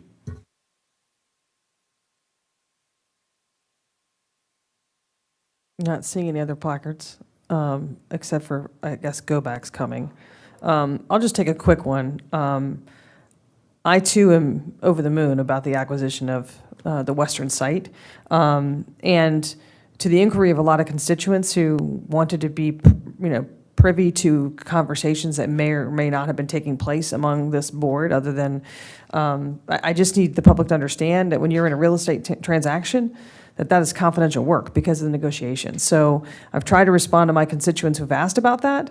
But this is an unbelievable site. We got it for an amazing deal. And when we do send out a post, that maybe we can include some pictures, and we'll talk about cost savings. And I think that all of our constituents around the entire county should be extremely proud of the fiduciary responsibility we exercised around this and how we were able to capitalize it when it came up. So I think we're to Go Backs, and I'll go back to Ms. Marin. Yeah, they're actually, so as Dr. Anderson said, the last board, we named 3 schools, and before that was Justice, right? And there is a history, and it's a little passionate. And so it would have been helpful for the board to be presented with that, even if it wasn't perhaps all of the public, airing of things that happened, and there has been a model, as was said, that middle schools are named after poets or whoever. And I remember during the namings that we did, people questioned why were names being named after people. And given our history with slavery and the Civil War here, it's a big issue.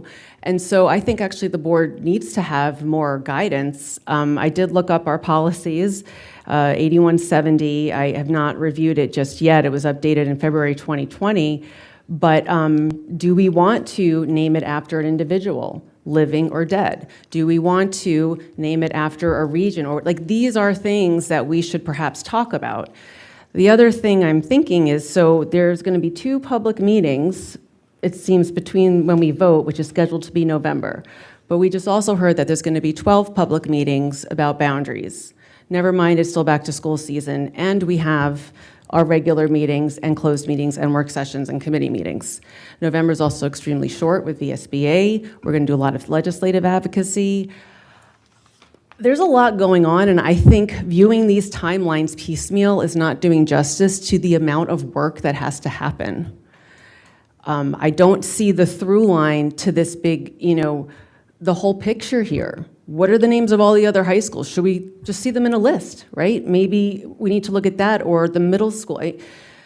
I just, being told that this is a process that's going to happen does not inform me at all about what we're supposed to be doing and what we should be doing when we only get to do that here at the table together. Thank you, Ms. Marin. Mr. McElveen.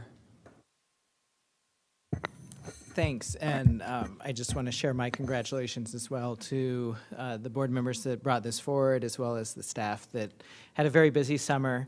I think the last time we had such a productive summer was when we built Bailey's Upper in just a few months, about a decade ago. So we can do great things quickly if we set our minds to them. So, and I will say that I also participated in the Justice High School renaming and the first half of the Lewis High School renaming, and these can be contentious processes. But I think those were renamings, and this is naming, so it's a little less so.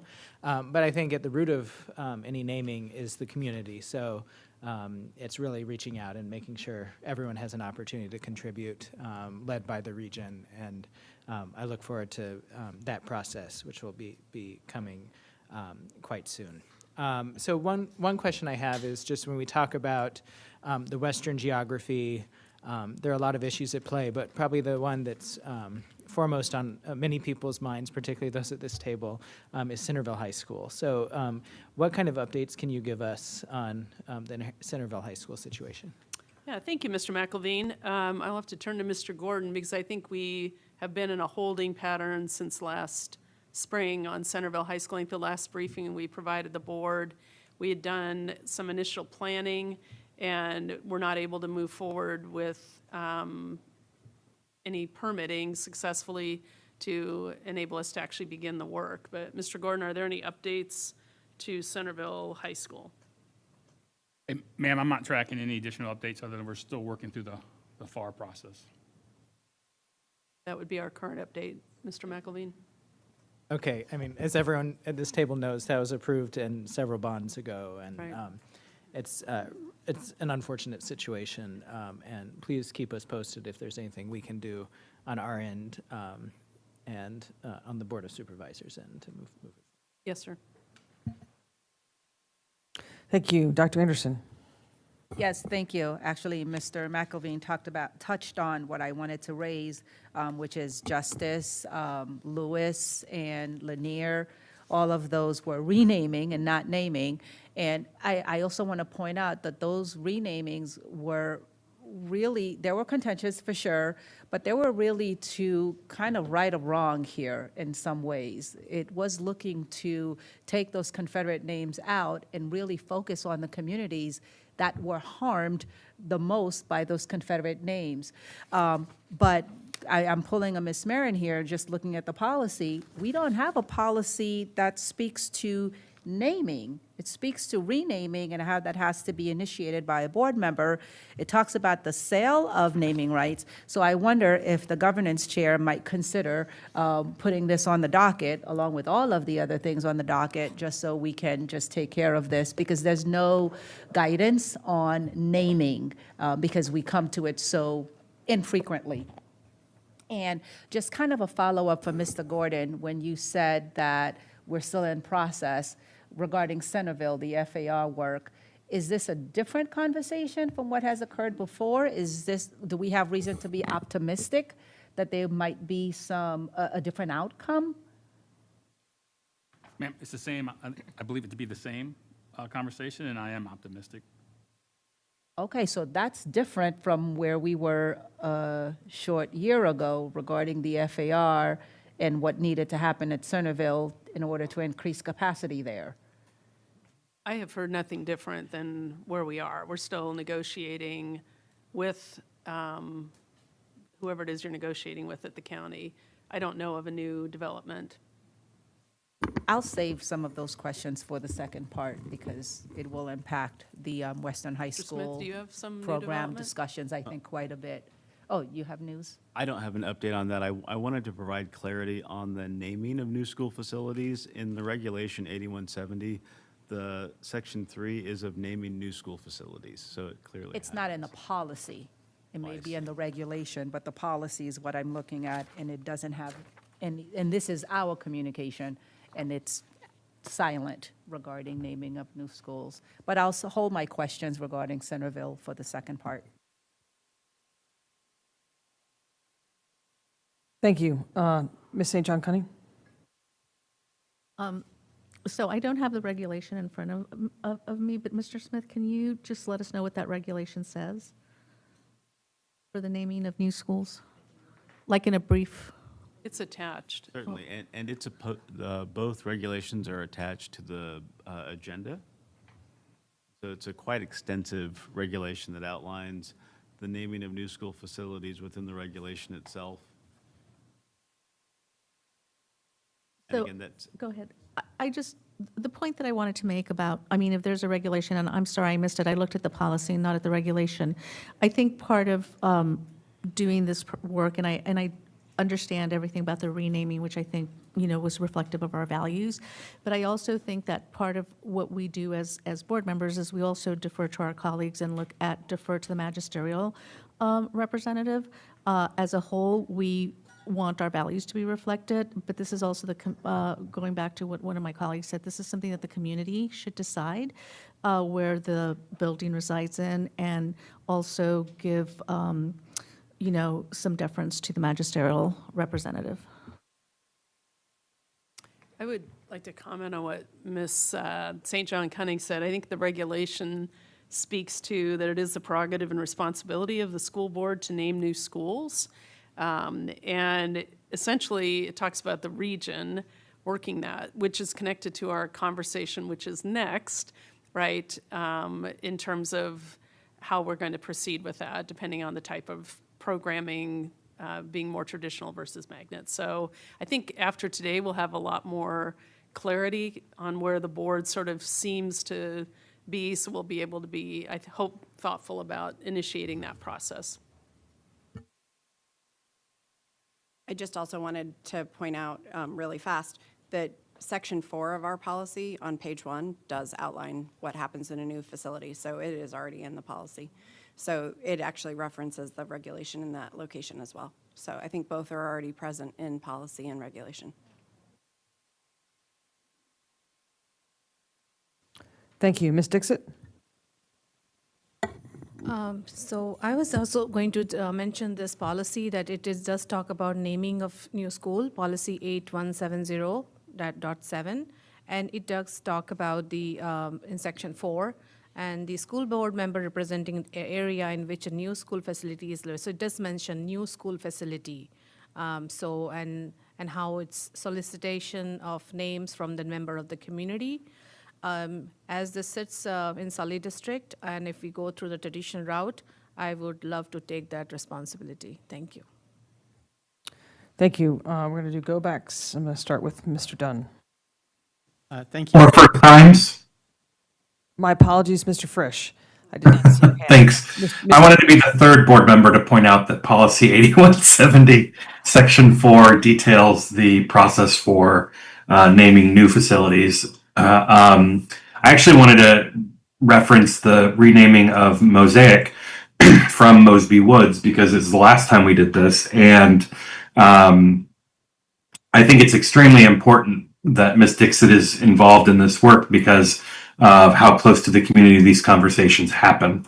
I think obviously some of the renaming process will depend in part on the direction the board takes with the next conversation. But I think, when you have a new school in a community, the magisterial member and the at-large members can really serve a function of elevating the community's conversation. My recollection is that we had a few community meetings during the Mosaic renaming process, both to bring out suggestions and then also to take feedback when names were finally proposed by the superintendent before we ultimately moved on and voted for the name change. So I think that is the easy part of this conversation.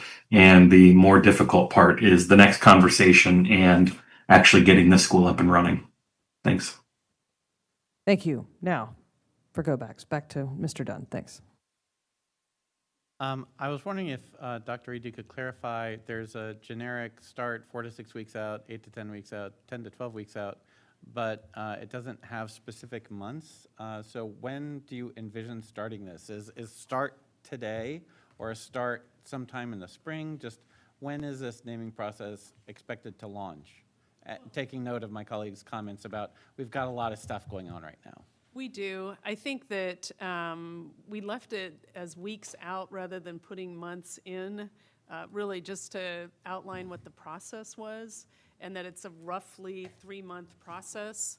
I think that the policy 8170 in that section 4 where it talks about where the school facility is located, I think that at such point as Ms. Dixit, who is the magisterial for the geographic location of the school, is ready, we would want to begin, I think sooner than later, so we can call the school by whatever name the board ends up approving it. So I don't know, as I recall, in the last naming I was a part of was the Carter G. Woodson High School renaming, and it seemed like there was a lot of work for the magisterial board member, but not so much for the entire board. I know the entire board had decision-making points, but really the bulk of the work occurs at the magisterial level. So I would want to check in with Ms. Dixit and see where she felt, like if she felt comfortable starting soon, we would.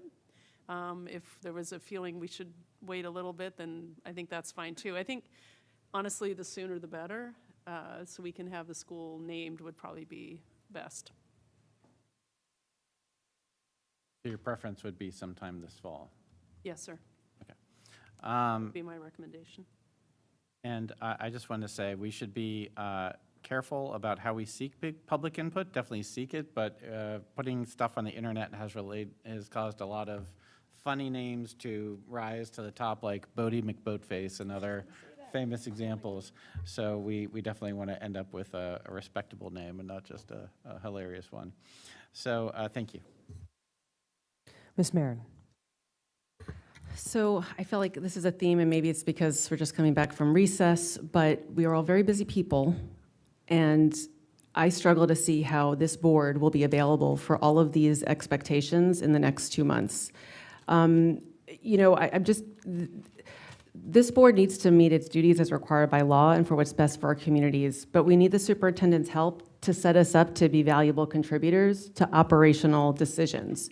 So a lot of people on this board have never gone through a naming change. So whether that's something, the superintendent could say, hey, chair, vice chair, let me make sure I inform, or maybe, veteran members talk to the, like, we just can't come in cold for these epic discussions. And it's the first one after recess. I've been at it all summer like many people, but this is still a new discussion. I think it's also the board's responsibility to come to the discussions having reviewed relevant policy and regulation. And while, yes, there is a policy, it is 6 years old, and we are supposed to review our policies every 5 years. And currently the policy says that we have to bring to a forum topic doing a naming discussion. That's what it says in our policy. The school renaming request will be initiated through a board forum topic by at least one magisterial member and an at-large member. This is not renaming. Okay, fine. Sorry, my apologies. Regardless, it's not acceptable to be governing this school system with old policies. They do not represent any of our values right here at this table, and we should really be focused on that. And I know I sound like it's very hard for me to get excited about the interesting things when we're using defunct policies to guide us. And I would like the superintendent to have more of a partnership with us on that. And I do have a question. When are we going to talk about the money? When are we going to talk about the bond? Is that this meeting? Are we going to have a discussion about next time? Because we need to talk about that. So I would like some certainty on that, please. But can we even change it at this point? It's sent, like... I think the bond is a priority, so I think we need to talk about the bond because of the timing. So...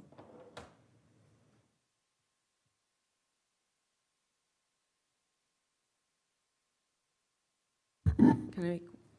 Ms. Marin. I just happened to notice that our stellar budget office staff are here, and yet there's zero information in any of these materials except for one thing about the bond. I just don't get it. Well, if we're going to stay in order of the agenda, the next thing we're going to talk about is the program discussion around the new Western site. So, seeing no other go-backs, I think, and I will say this, I'll take a turn on that. I do agree with you. Personally, I think Get to Green is a priority, but it is not a priority above the facilities that are falling down around us. And I agree with you that I think that needs to come off of the bond, but we'll come back to that conversation. But to just speak to it, I think that it is a priority, but I don't think it's the number one priority given the condition of too many of our facilities. And I'll name it, McLean High School. Okay. I'm going to turn this back over to Dr. Reed for the new Western High School program discussion. Thank you, Ms. Lady. If we can put up the PowerPoint on program discussion.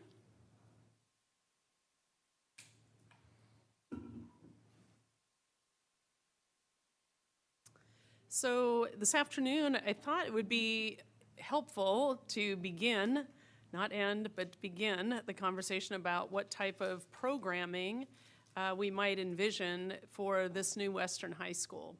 So let's kick it to the next slide.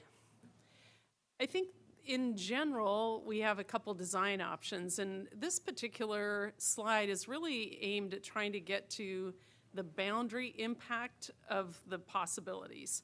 In other words, I think before us we have a fairly clear-cut fork in the road in terms of determining whether we want the Western High School to be a traditional comprehensive Fairfax County Public School high school, which is to say there's a body of curriculum and a particular schedule, certain facility specs and that type of thing, versus, and also within inherent in the traditional definition would be that it would have its own school boundary. So it's important to note that if we're talking about a traditional comprehensive high school, what we would need to do this fall is incorporate a new boundary or carve out a new boundary for this high school, which would affect the other Western high schools and alleviate overcrowding, which has been for many, many years a topic of discussion. But the traditional implies a redrawing of a fixed boundary for that high school. On the right, there's a magnet, which is another possibility, and there are many, many plausible magnet themes or types. We illustrated one such track in this presentation. There are many others we could illustrate if the board is interested in looking at other possible topics or themes. But the distinction here that's important is that a magnet school would not have a fixed boundary. And that's really the distinction on this slide. Traditional has a fixed boundary. A magnet would not have a fixed boundary. Having said that, you could determine that a magnet school had a non-fixed area-specific boundary, which is to say it could be a lottery of just certain high schools. You could argue that if we're looking at alleviating overcrowding in the Western high schools, perhaps the lottery only was available to students who were in those Western high school boundaries, and you would still alleviate overcrowding, although it would not be, it might not be at scale, right? It could be more from some school and less from another. We don't know yet based on what a lottery could look like.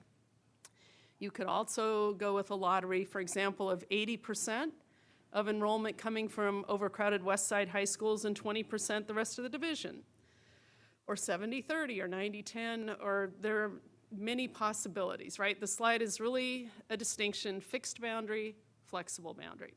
Next slide, please.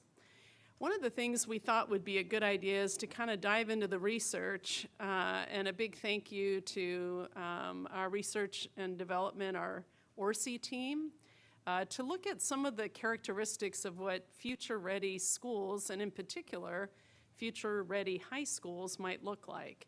And there's a lot of discussion right now about this topic, honestly, nationally, with the advent of really an evolution in workplace topics and industries across the nation, across the world. So there's a lot of interesting workforce development conversation going on, and just rethinking a little bit what high school could look like. So next slide, please. This slide we captured because we really kind of wanted to take a look at the global priority areas if we're looking at the world that our graduates are going to be entering. And these, in particular, are areas that our graduates are going to need to be able to navigate as they pursue higher education, jobs, or the military when they leave us here in Fairfax County Public Schools.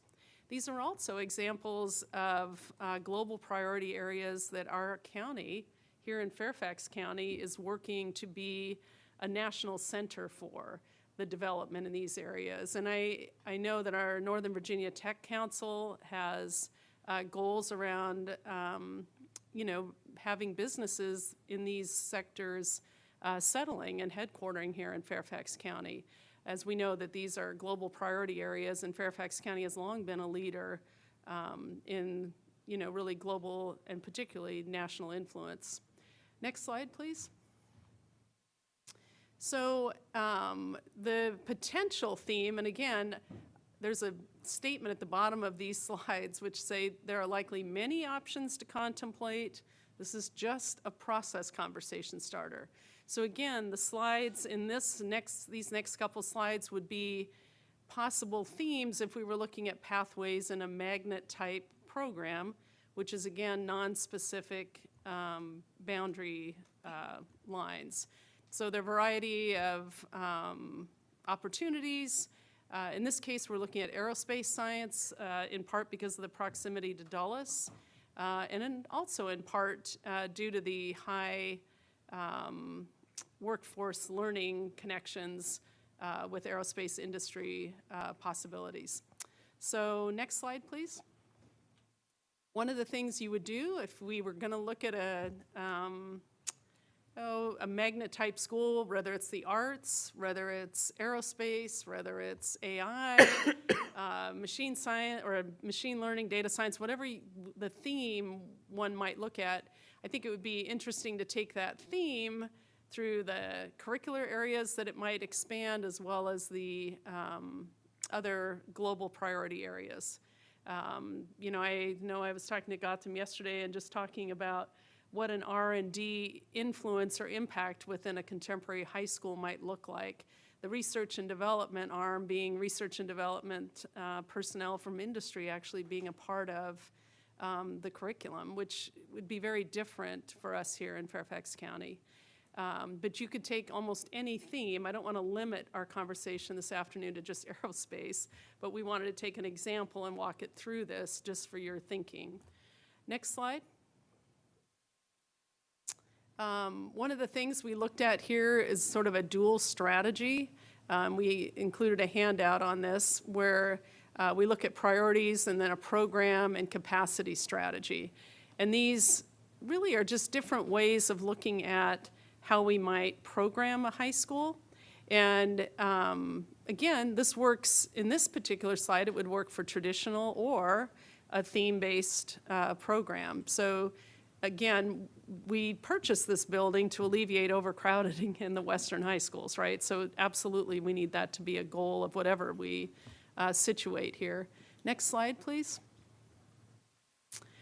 I tried to list some other options, just looking at high school research. There's obviously, from one end of the continuum, kind of a traditional, and at the other end of the continuum, more of a magnet. There are also, options all along that continuum. There's a traditional with academies of some sort, school within a school. There's a traditional yet unique organizational framework. And what I would talk about there as an example, I've been asked a lot about that green box. I think about expeditionary learning, which is a framework for approaching education, even with traditional content, but you can approach traditional content in unique ways. So there are a variety of possibilities. I would also state that as we're looking at developing a program at a high school for the first time in 20 years, I want to make sure we're thoughtful about inclusion, in particular with our twice exceptional students as well. We have an opportunity to craft a design that takes our students into consideration from the beginning, and I think that's a rare opportunity, and I'm really excited that we have the opportunity to think through those possibilities. Next slide, please. So the possible program management or project management, and Mr. Dunn, this sort of answers your question in terms of some time frame possibilities. Looking at a naming process, we outlined a possibility of moving from perhaps October through December to end up with a board vote right before winter break. It's important that we identify magnet or traditional really by November. We don't need to determine what all the magnet possibilities, but we have to have a sense of that, because if we're going to open the building in the fall of '26, we have to start registering students for it, which would be January to March, really. We have to hire staff and then plan to open the school in the fall of '26. So this is a backward plan at a very, very high level. Next slide, please. And this would be my recommendation, and it's a fairly strong recommendation, just having opened brand-new high schools recently, not here, but in other divisions. It's very often customary to open a brand-new high school for simply 9th and 10th graders. And that's in part because you don't hit your capstone electives in your first year. It gives you some time to get those really planned and thought through. Also, you don't have a lot of interest in kids who are becoming juniors or seniors wanting to switch high schools. So I would recommend strongly that, of course, this is our planning year. Next year, we would open for 9th and 10th graders only under this plan. In 27-28, we would add a new 9th grade, which would then result in a 9 through 11. And in 28-29, with the addition of the final 9th grade, we would have a full enrollment, with the first graduating class being June of '29, a year before our current strategic plan is up. So I think this was our last slide, but I could be wrong. Yes, it is. So I want to clarify that the purpose of today's discussion, and it is sort of a welcome back from the recess, and I know it's hard to just jump right into this, but the sooner, this is kind of the soonest, honestly, we could begin this conversation. We didn't take ownership of this property until 2 weeks ago. So we're within 2 weeks of owning the property, and I think talking about how we're going to name it and what type of program, I really want staff to listen to you as a board and kind of your conversation and thoughts as we begin to put together a more detailed plan forward. So, Madam Chair, that's our presentation, and Ms. Lady, and we're all looking forward to, leaning into this and really providing the best program possible for our Fairfax County students. Thank you, Dr. Reed. We're going to get started with Mr. Dunn, followed by Ms. Anderson. Dr. Reed, we look to you as our leader. Do you have a recommendation, comprehensive versus magnet, and if magnet, what percentage? Because there's so many options, it's almost infinite. We only have so much time based on this time frame you've provided. So is there a way you can narrow it down to what you think are good options to consider? Well, it's a great question. I think that I think this is an opportunity that doesn't come along very often. I think that in speaking with colleagues around the country, the opportunity to create something that's cutting edge, which is what Fairfax is known for. We've built our reputation on being the division that is out there in terms of learning, and we're facing 22nd century challenges coming up. My recommendation would be that we look at the global priority areas that we've outlined and really be thoughtful about some type of a magnet program that's limited to our West Side high schools in some way, because I know we've made that commitment, that this be to alleviate West Side high schools. That would be my first recommendation. If we can't get there and we're at a place where having a fixed boundary is more desirable, I would still hope that we could include something beyond a very traditional curriculum, because I feel like our young people are going to face a very different future than what we've planned for over the last many years. And this is an opportunity to work with industry partners and create something that's that honestly many of our students and families have been asking for in terms of a deep dive into some of these global priority work areas. And do you have a recommendation within the theme areas you've identified, given the proximity to Dulles Airport, aviation, for example, or the various tech companies, AI?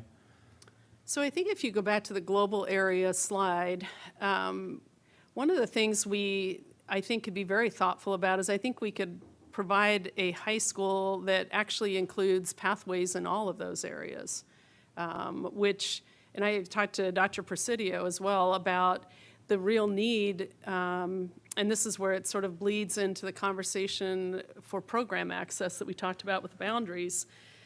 It also illustrates the real need to think about how do we integrate some of these topics into our academies that are across the county and not just have these topics available in one high school in one part of the county, but how does data science, how does aerospace, aviation, AI, how do these topics actually become more alive in other parts of our county as well? So I think that there's a larger conversation to be had in looking at that. We're also looking at workforce development options. We're looking at the national focus right now on AI. So I think having that be a part of the curriculum across the board is going to be critical. But I think we could match all of these pathways within the site. Now, a question that's come up, can we match those in some of kind of an academy approach to be shared by other high schools? Maybe. You know, I think that's all to be determined, and that's part of the conversation we're going to have here. So I think that's my answer at this time. Start with easy questions. I'd like to understand the cost, right? Cost of a comprehensive general high school versus cost of magnet, lottery, the different options, because we're facing a potential loss of federal funding. We're facing a constrained budget environment. It's very important for us to not pick blindly, but to pick with a sense of, does it cost more than a general comprehensive high school? Not that we won't pay that cost, but to understand that and make an informed decision. It would be my expectation, Mr. Dunn, that it would not cost more. I don't think we have that luxury right now. I do know that there are a variety of companies, and Mr. Sethi's here too, that are looking to partner with schools on a variety of these topics. And I think that, again, starting with 9th and 10th graders and our preemptive coursework as we would begin a school gives us another year-ish to firm up those partners. Mr. Sethi, do you feel comfortable sharing some of the partnership possibilities? In fact, we've already begun one very recently that I think is very exciting. In the broad sense, there's been opportunities in the past. Microsoft famously had a school with Philadelphia that opened up. This is a little while ago. Amazon certainly has investments in future engineering program where they bring in resources into a building. So any of those opportunities, especially in the Nova area, we have plenty of headquarters from these companies who are willing to potentially invest in opportunities to build those programming with resources and sharing of cost in some ways. Would it be possible to do an industry RFI or meetings with CEOs? I know you've done a big state of the school speech. Reach out to some of those CEOs to see get a sense of the market, right? What the demand is, and whether they might be willing, as Mr. Sethi says, to contribute funding, not just on a short term, but on a sustained basis. So yes, sir, I think that's one of the things we're working on right now. This school just happens to be an opportunity because it's a bit of a blank slate, right? It's an opportunity or a palette to begin to fill in. In looking at just a variety of options, we're talking about, actually in October, an initiative that we're going to be talking a little bit more with the board here very shortly, but meeting the moment is kind of how we're characterizing it. And it's meeting the moment in our future forward thinking, in particular with AI. And so we're going to be convening a think tank of industry leaders to really be thoughtful about what that could look like here, since we in Northern Virginia are a tech hub for the nation. So absolutely, I think that's something we can put together. The design of the school is a little bit different, and some of that is baked into the concrete. It's very differently designed than our traditional schools. So can you talk a little bit about how that might factor into your recommendations to the board or consideration of programming? So I think that there are going to be some remodel needs, given that it was a school that housed both elementary and secondary students. The two adjacent buildings on the campus provide us space also for classrooms and labs. We have two unfinished office buildings with, I'm trying to remember, 4,000 square feet each? 15,000 each. 15,000 30,000 total. 30,000 square feet. Sorry, I don't know where I got the 4. 4 total floors, because we've looked at 2 floors and 2 floors. And 7,000, roughly 7,000 per floor. Right. So, and those are completely non-constructed right now. So those are opportunities, whatever we determine or decide. They can be traditional classrooms, they can be labs, they can be combinations thereof. But, you know, the design of the building, so that's wonderful, right? We can design it from however we wish. I think other aspects of the building will need some design, and some of those, we already have outdoor classrooms on site, and the cafeteria, all of the furnishings have come with the school, and all the options for the type of scratch cooking we're wanting to do. So I think there will be structural adjustments, for sure. So I'm very excited about this school, but what I note, what you said is a magnet school limited to the western high schools, which I appreciate. That makes sense. It's at the farthest end of the county that you can go. But we don't have a magnet school on the eastern end of the county.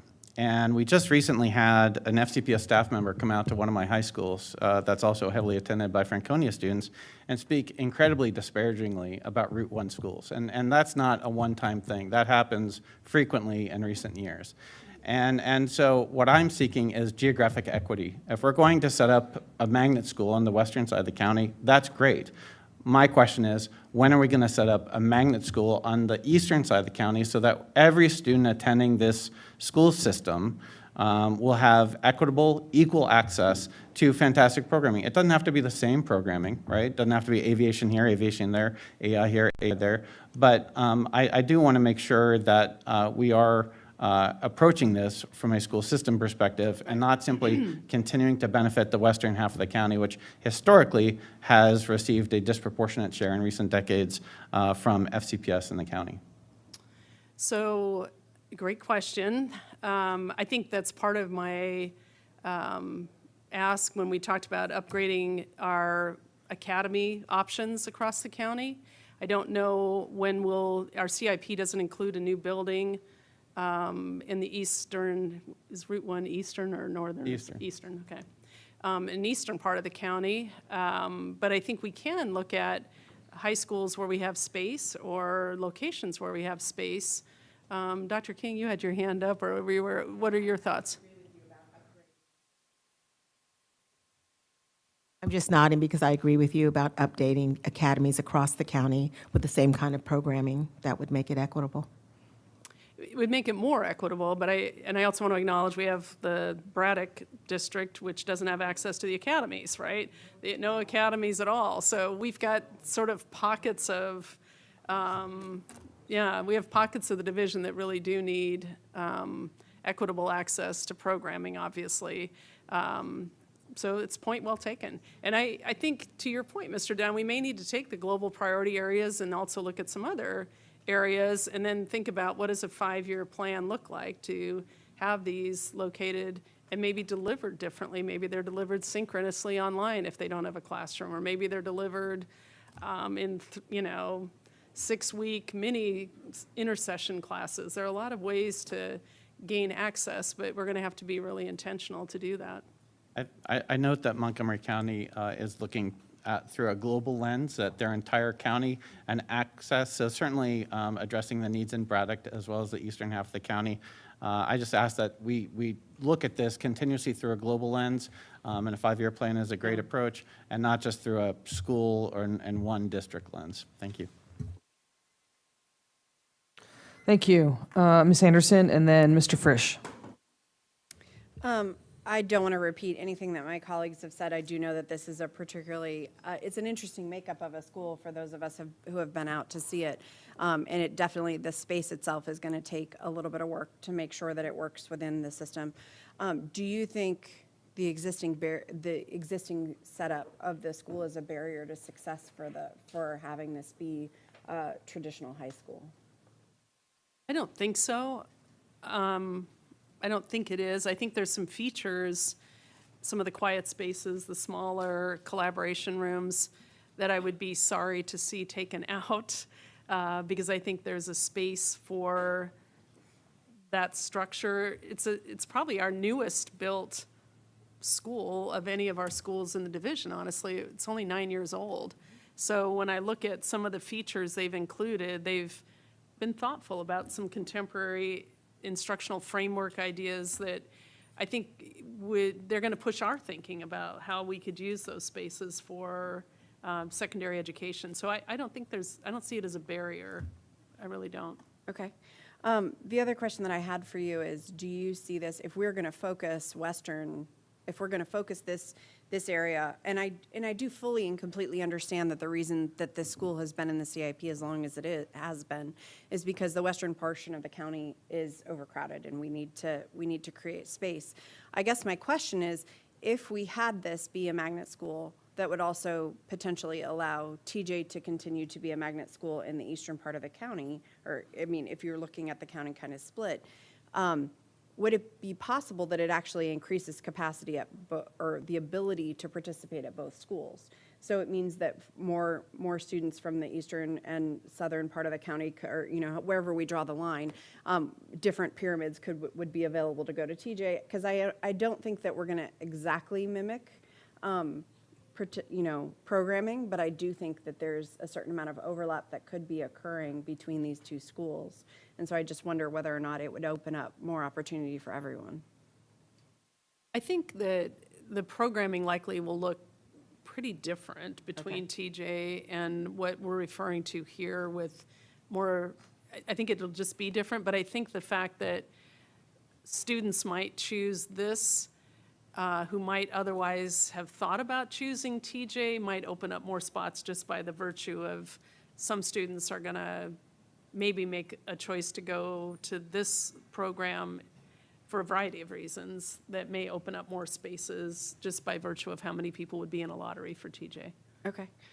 Because I do love the idea of our kids having more opportunity to decide which schools, and I know a significant number of kids that are not interested in necessarily the programming at TJ that could potentially be interested in this type, particularly if we are able to go to a little bit more of a STEAM model, because I do know the school has a significant arts area that could be focused on as well. And so I do know that we might hit kids that might not necessarily be solely interested in TJ, as this would be another opportunity for them. So I would definitely understand that we would be opening up opportunity to reduce capacity on the western side of the county. I do not think that this eliminates the need to renovate schools as we move forward, just because I do know if you look at the end of the renovation queue right now, a significant portion of those schools are in the western portion of the county, just as the cyclical nature of all of this occurs. So I would very much be interested in figuring out how to make all that possible, so. Thank you. Mr. Frisch. Thank you. Little known fact, I grew up in the shadow of Howard Hughes. Not literally, he's much, much older than I am. But Howard Hughes Aviation Company was right down the road from my high school. And my high school was included inside of it. It was a comprehensive school, and inside of it was also an aerospace science magnet. And so I certainly see a value in multiple different ways in approaching industry and others to partner with us in offering services in our school in this new school. But I do worry that I don't want to get too far afield from where the original intention behind a new Western high school originated and why it initially appeared in our bonds, was to help relieve capacity issues. And those capacity issues on that side of the county trickle down in a lot of interesting ways. One of the interesting things that has always been a part of the conversation is that if we bring in a new Western high school to relieve capacity concerns at Centerville, for example, that could relieve capacity constraints as far away as Oakton High School.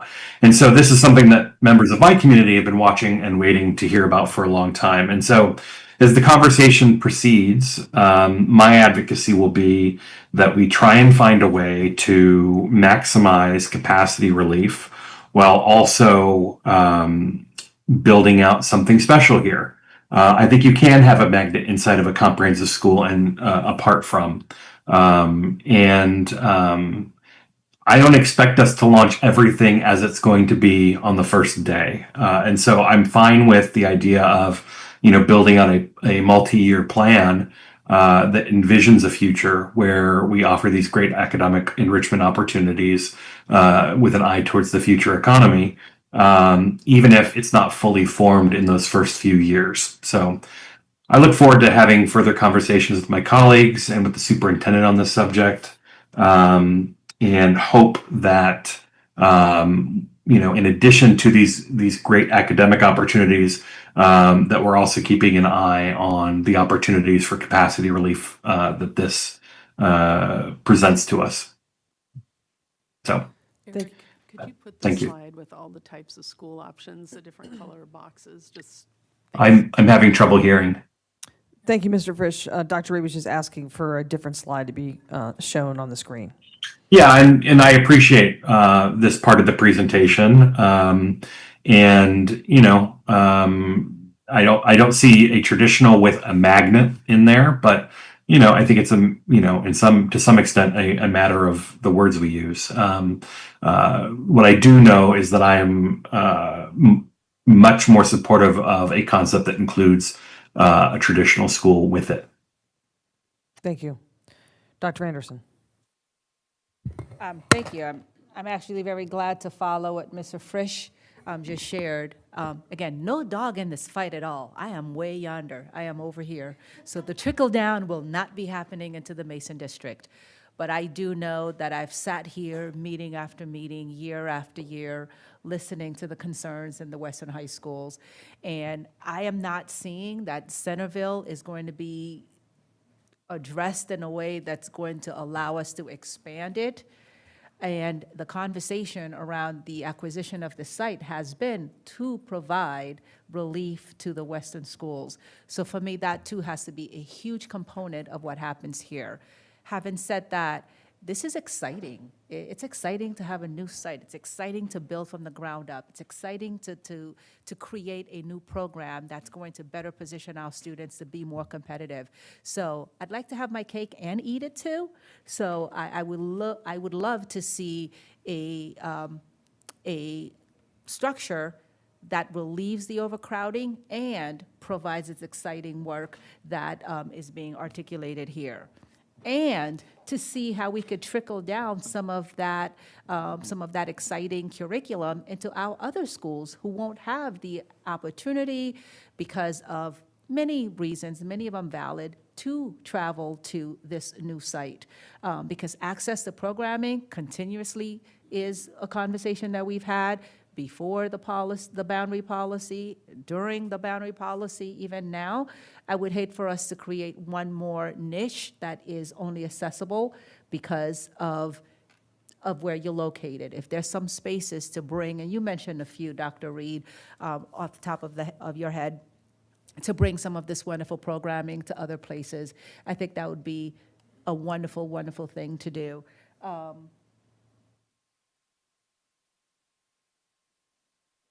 A question that I do have is, where is the community in terms of the programming piece? Is that just a board conversation and decision?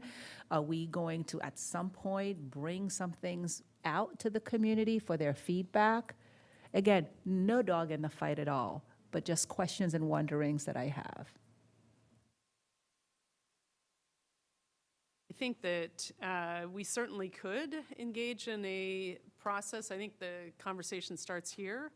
And if you're all in a particular mind, then that sort of sets the course in terms of how we might interact and with which community, right? If it's going to be the boundaried community that we're planning, that's a different conversation than like the Western high schools, which is different than the division. So just wanted to get a feel for where you as a board were this afternoon first. Sure, that makes perfect sense. And the other thing that I'd like to understand a little bit better is just the convergence of the timeline of this work and the timeline of the boundary work. It seems a little bit hard for me to kind of follow what needs to come first to inform the other part. So if there could be a document that takes both of those under consideration and just maybe overlaying the two processes, that would be very helpful. And I'll just say one more thing because I won't need any more go back. Again, I'm way over here. But this is a very exciting opportunity as well. My last thing is when we're talking about net zero, again, not sure if this is the space. If you had a recommendation in terms of the retrofitting, being that we are in a tight financial landscape. I know she's writing. I was doing integrate processes into one form.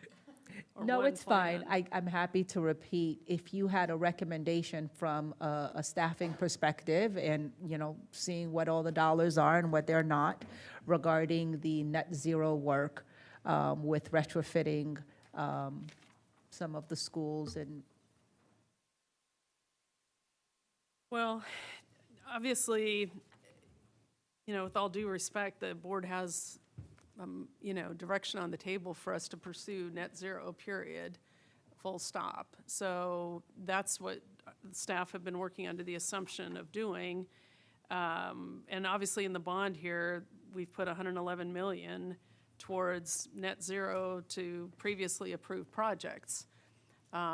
If the board didn't have that direction, obviously with staff, we're going to follow the direction. If you're asking my opinion absent that direction, I feel like we have a significant number of renovation needs, and honestly, like, we have a list of 29 elevators right now that we're scrambling to make sure they work. I just feel like our renovation cycle's gone from 27 to over 40 years. I feel like if you were asking me, I think I would probably prioritize getting some of the major projects done first. Having said that, I don't know how you go back and, once the project's done, you can't go back and net zero them either. So I think it's a value statement that the board's gonna have to wrestle with, but again, if I had to look at $111 million and all the list in the queue we've got, I probably would go in a different direction. Thank you. Thank you, Dr. Anderson. Next, Ms. Dixon, followed by Mr. McElveen. So I'm going to pick up from what you just said. Let me just clarify. Yeah. I apologize.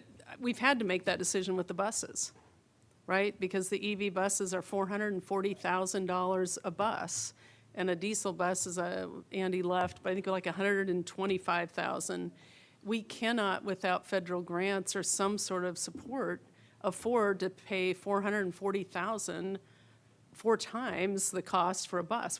I can't justify that in our budget times right now. So I say that to say that if you extrapolate that into buildings, if we're not getting some grant support, I think it's hard to make those expenses. So I just want to comment on that.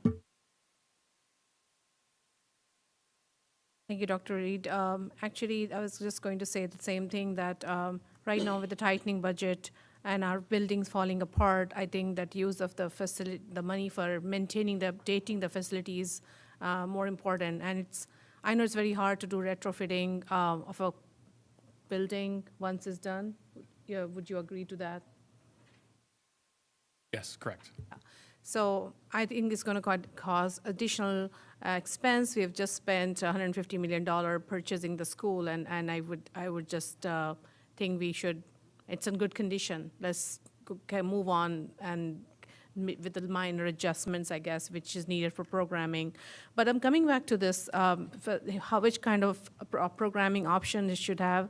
The crowding in Chantilly High School, Centerville and Westville is up so at capacity, and some other schools. I would really like this to be a traditional school, probably with just a couple of extra programming, which will kind of cause it like a magnet.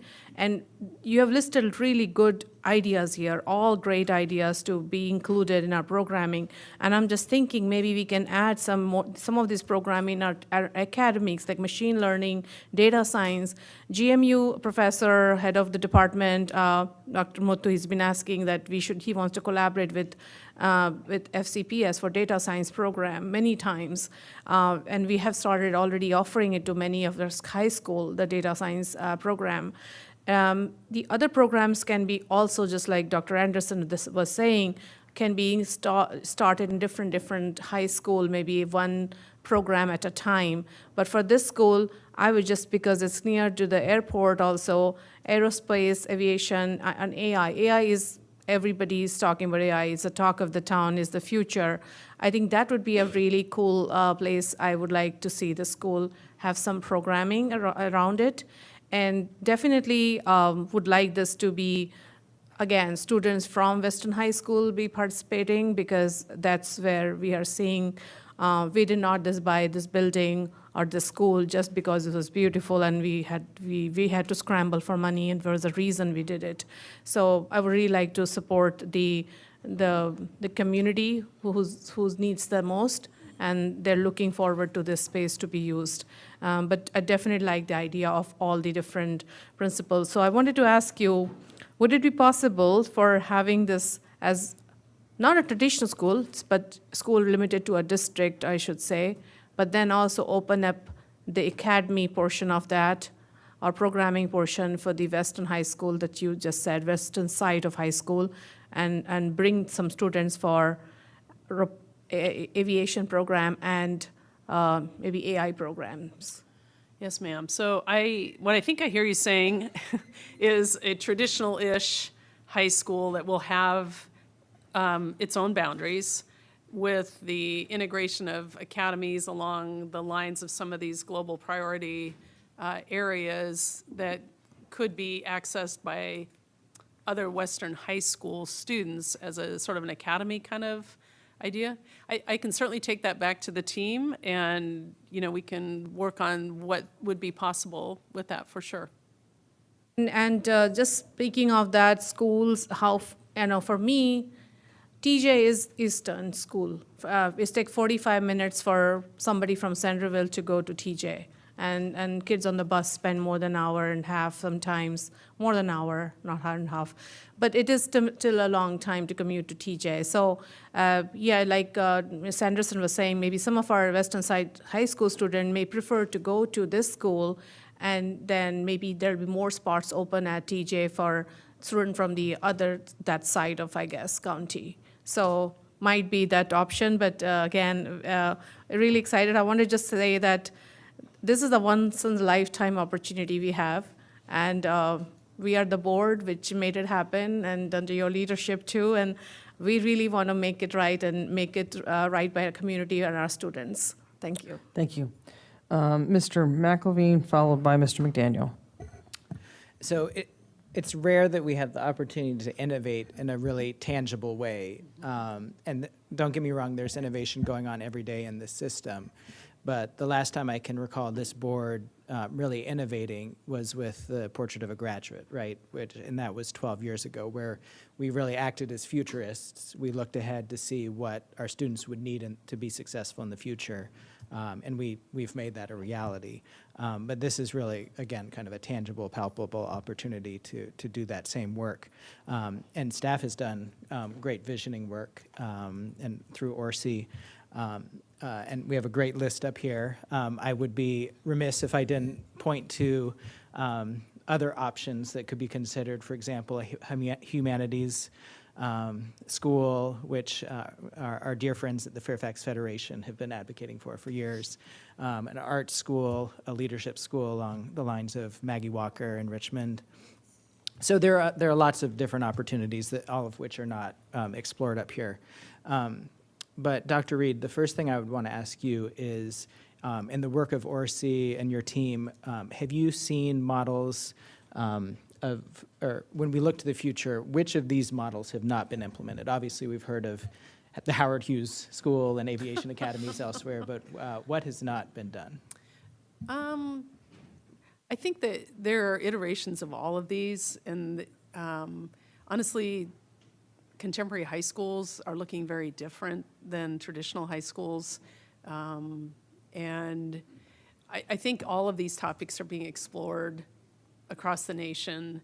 I think quantum is the most interesting to me in terms of the sensor technology that's coming out. I don't think we've seen a quantum school or program, but I think that it can certainly, I like that these could be paired with a very thoughtful arts program and humanities program. I think none of these exist outside of our humanity. So there has to be a way to pair that.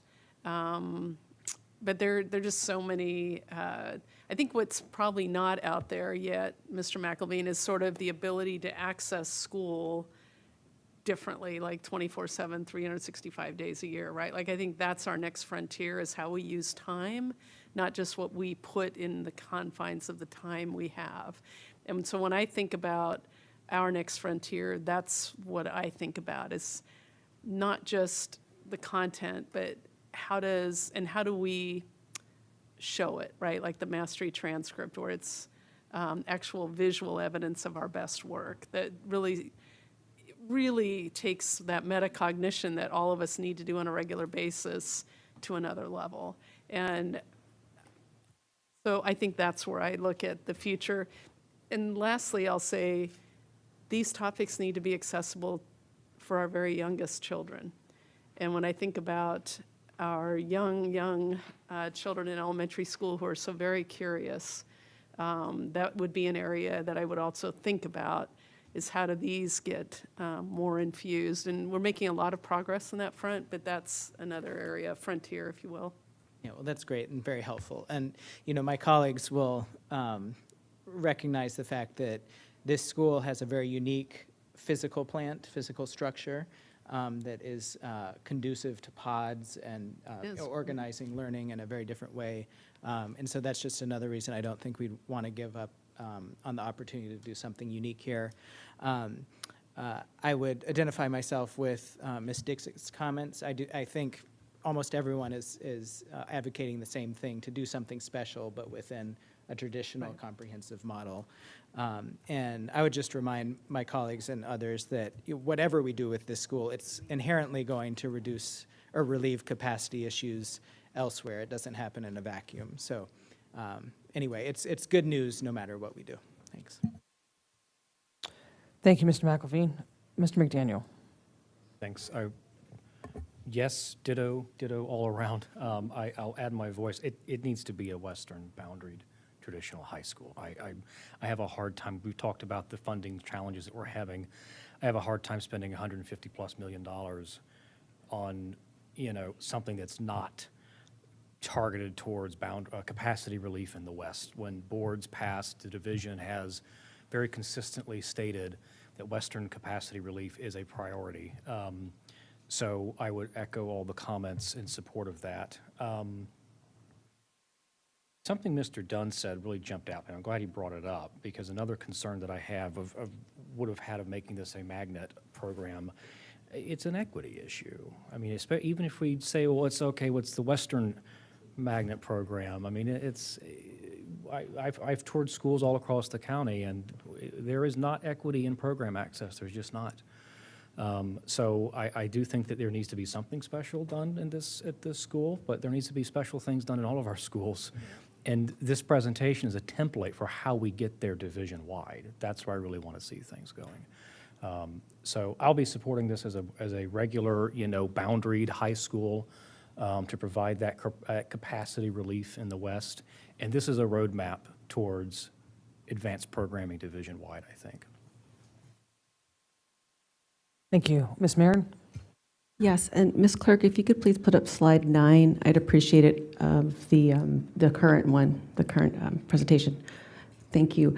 So, Dr. Reed, I was thinking about when you arrived 3 years ago in the strategic planning process, you put the previous board through and you led us through that, and it was very deliberate, and we had scheduled time, and we engaged, and we emerged with a strategic plan, and maybe you knew where we were headed, but at least we got to feel that ownership. When I look at this schedule, it's about the naming process. It doesn't tell me after today what is the next step for the board to continue this discussion to make an informed decision about programming.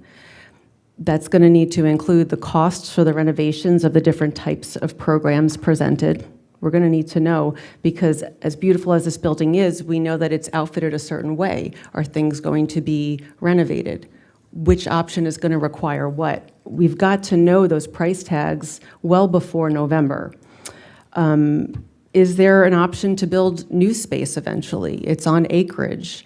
Is that an option, short-term or long-term? It's also adjacent to Rachel Carson Middle School, which has a lot of acreage. Are you even considering repurposing any of that?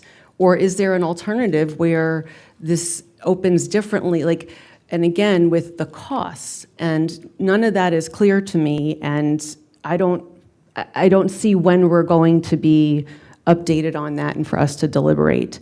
You had mentioned about the bond, so you said if you're asking me, I'd go in a different direction. We are asking you. I'm literally asking you what you would put in this bond. And I don't think that this current board has been given due diligence because you all don't know the history of that net zero thing. And I could tell you now, what it was Carl Frisch and I, passionate about net zero. The board passed it at the time, and then it went nowhere. And it turned out that the previous superintendent and staff, it seems, so I understand, did not enforce it. But you can't retrofit net zero. You just can't. So the fact that it's still on here, and you're saying, Dr. Reed, that you would go in a different direction, please tell us.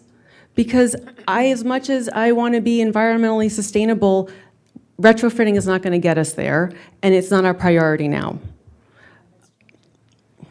I need to know what to change it to. I had the questions about the Q and the bond and the CIP. So, thank you, Ms. Mayor. And I think my recommendation, if we could get Centerville moving with the permitting, would be to utilize the money in the bond that we're setting aside for net zero to support getting moving on Centerville, on the renovation. Having said that, we've been working on the permitting, I want to say, for over a year and are making zero progress. So I hesitate, right, to make that recommendation, but I could go back to the team and say, if we truly are not going to use this money to go back and look at net zero, and we don't think Centerville's moving, then what's next in the queue? And I'm happy to come back to you with a recommendation. So just to summarize, are you saying that Centerville High School renovation is not moving forward because Fairfax County is not issuing the permitting? I am saying that it's not moving forward because we don't have a permit. And I think we are on the school division side. I know Janice, before she left, was working with somebody in the planning department, which Eric has picked up that work, and we've not been able to come to agreement. And absent an agreement and absent a permit, we can't begin the renovation work. Well, that's disappointing to hear. Thank you. Thank you. Ms. Sizemore-Heiser. Thank you, and my apologies for having to step out for a minute. A couple things. I just wanted to clarify some of the comments that I heard today. I think it's really important that we have equity of access around the county. And this is a really exciting opportunity. It's a once-in-a-generation opportunity we have here, and I think we need to take advantage of it. I think we've had overcrowding issues, and I would defer to my magisterial colleague on that side, as we often do to our magisterial colleagues, in terms of addressing the needs of our district.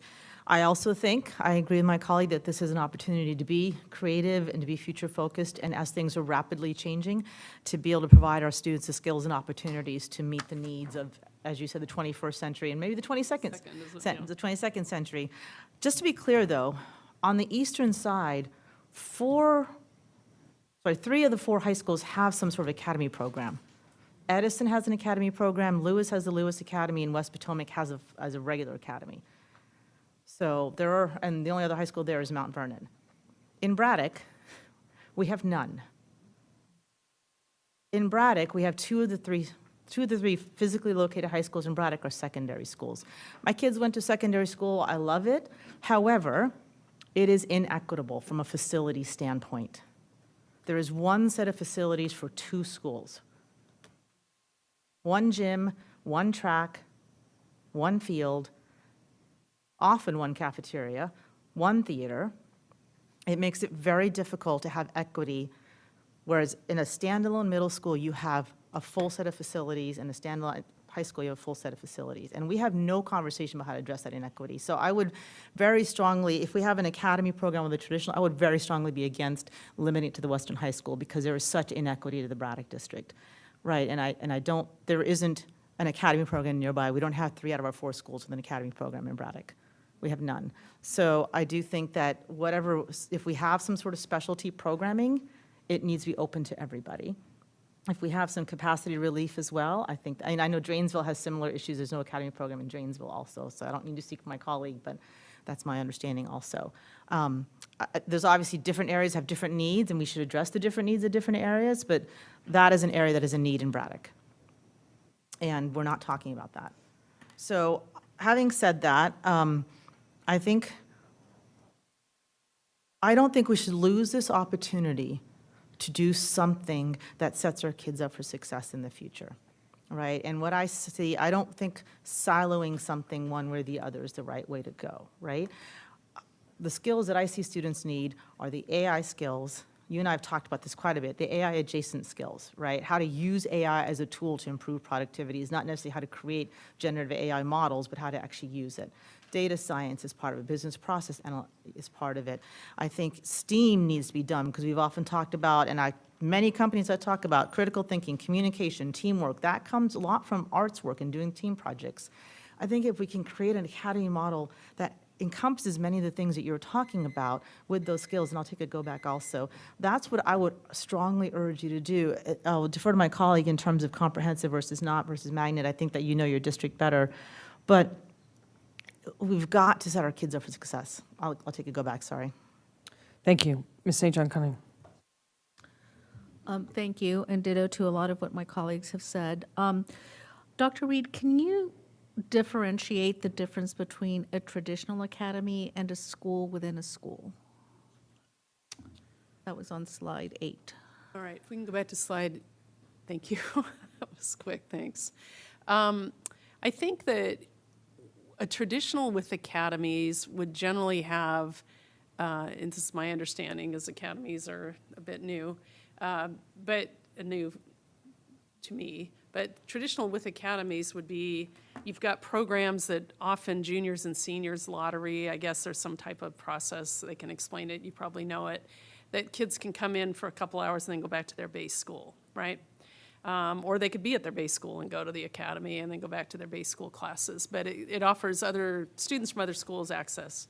A school within a school would be like if we placed aerospace as a school within a school, for example, at the new school, you would start as a 9th grader, beginning a thread of coursework that would often be 4 years of coursework with a cohort of students. So you're really a school within a school, if that makes sense. So I've seen that for a variety of, it's for the arts, right? You can have a school within a school where you essentially are a cohort of students that tend to go with your cohorted friends or whoever, they don't have to be friends, but your cohorted classmates for 4 years. Because you're on a path, you're in really your own little school, it just happens to be at a school. And then you can take it, it's not even listed up here, but you could take it to a more extreme. You know, Gates did a lot of research around this. The Julia Richmond Academy, for example, in New York had multiple small schools in a particular site. So they would have perhaps 5 different academies that were all 4-year school programs, but they happen to share a site. And that's often a model you'll see in larger urban areas, right? You might have 3 or 4 schools within schools that are their own schools. You're nodding in Houston. I mean, because there's a lot of research that says that small schools, you tend to know children and their work better, and often can be more successful. In some of our very large schools, kids can become anonymous and not necessarily be known or have their work known or get the attention they might otherwise get. So I don't know if that answers your question, but a school within a school is often a 4-year path. Like a magnet within a traditional school, kind of, because right, but it doesn't have to be a magnet in the sense that it could still be within only that boundary. You could still draw it, but it's children that want that experience. So say that if they're in that path, that little school within a school, would they still be taking classes with the general? That's not with the larger school? Sure. That's okay. They could. I think, for example, aerospace, there's a 4-year program where they actually build the plane. At the end of 4 years, they've built a plane, right? So they're certainly taking some courses as a cohort over 4 years, but then certainly have electives that although most of the electives would probably be within their chosen path, but they could take other courses if they wanted to. They're humanities and that type of thing. So Yeah, it wouldn't just be novels about planes. no, Other English. I think that's a helpful distinction. You know, I always speak about equity because that's important, and we do speak about the eastern part of the county, and I would like to say the southeastern part of the county, as one of my colleagues says, I'm almost in Maryland. So, you know, the decision we have before us is what we're going to do with this school, which does not disregard any of the comments that any of my other colleagues have made, which I completely agree with, that we should strive for this to happen in all schools. And we have to have this programming available in all geographic areas. And we have to look at the twice exceptional. We also have to look at the socioeconomically disadvantaged to make sure that they all have access to this programming. I think sometimes we're excited. I'm excited about this program, this school, these possibilities. But when we get excited about something, very conscientiously, all of us think about, well, what about other areas? And we amplify everything when really right now the decision before us is this, and we have to hyper-focus on this and use this as a springboard to maybe bring programming to other parts of the area, to other parts of the county, and to look at other program options, because I know one of my colleagues, as well as I, would be very interested in arts, you know, and something like this, because we're very supportive of the arts, medical and health. If we're talking about AI, we can look at the green industry because, boy, that uses a lot of water. And do we need innovation to save our water supply, you know? So I think there's a lot of possibilities here that we can look at, and, you know, and I appreciate what you brought to us. But I do think that community input is important. And I do think that we have to not lose sight of the fact that this was to, first and foremost, alleviate overcrowding. So I would definitely support the concept of a community school with maybe academies or school within a school with community input. But we have to look at what the decision is in front of us because it's an opportunity. And everything else that was brought up, absolutely 100%. But we can't do everything right now. This is what we have to focus on. Thank you. I'm going to take my turn before we start go-backs. I first want to thank staff for all the hard work that you put in. Having toured this facility, to me, it was crystal clear. It's not set up like a traditional high school. So hear me out. The future-focused idea is phenomenal. Having worked at TJ, I think what my colleagues, and again, I'd be happy to work with people to explain this, but it's such a unique experience because you're building up to your senior tech lab or your internship experience as a TJ student. And when you go back and look at the pathways we're talking about here, this is tremendous opportunity. I'm nervous about a traditional high school because of losing partnering funding. Okay, we're talking a lot about the workforce. We're talking a lot about what we have in terms of companies, technology companies around us. If we're going to put in this type of lab, we're going to need to output students with these skill sets. And so having said that, I'm fine restricting enrollment predominantly to the Western schools, having worked at Chantilly for years and watched us grow and grow and grow.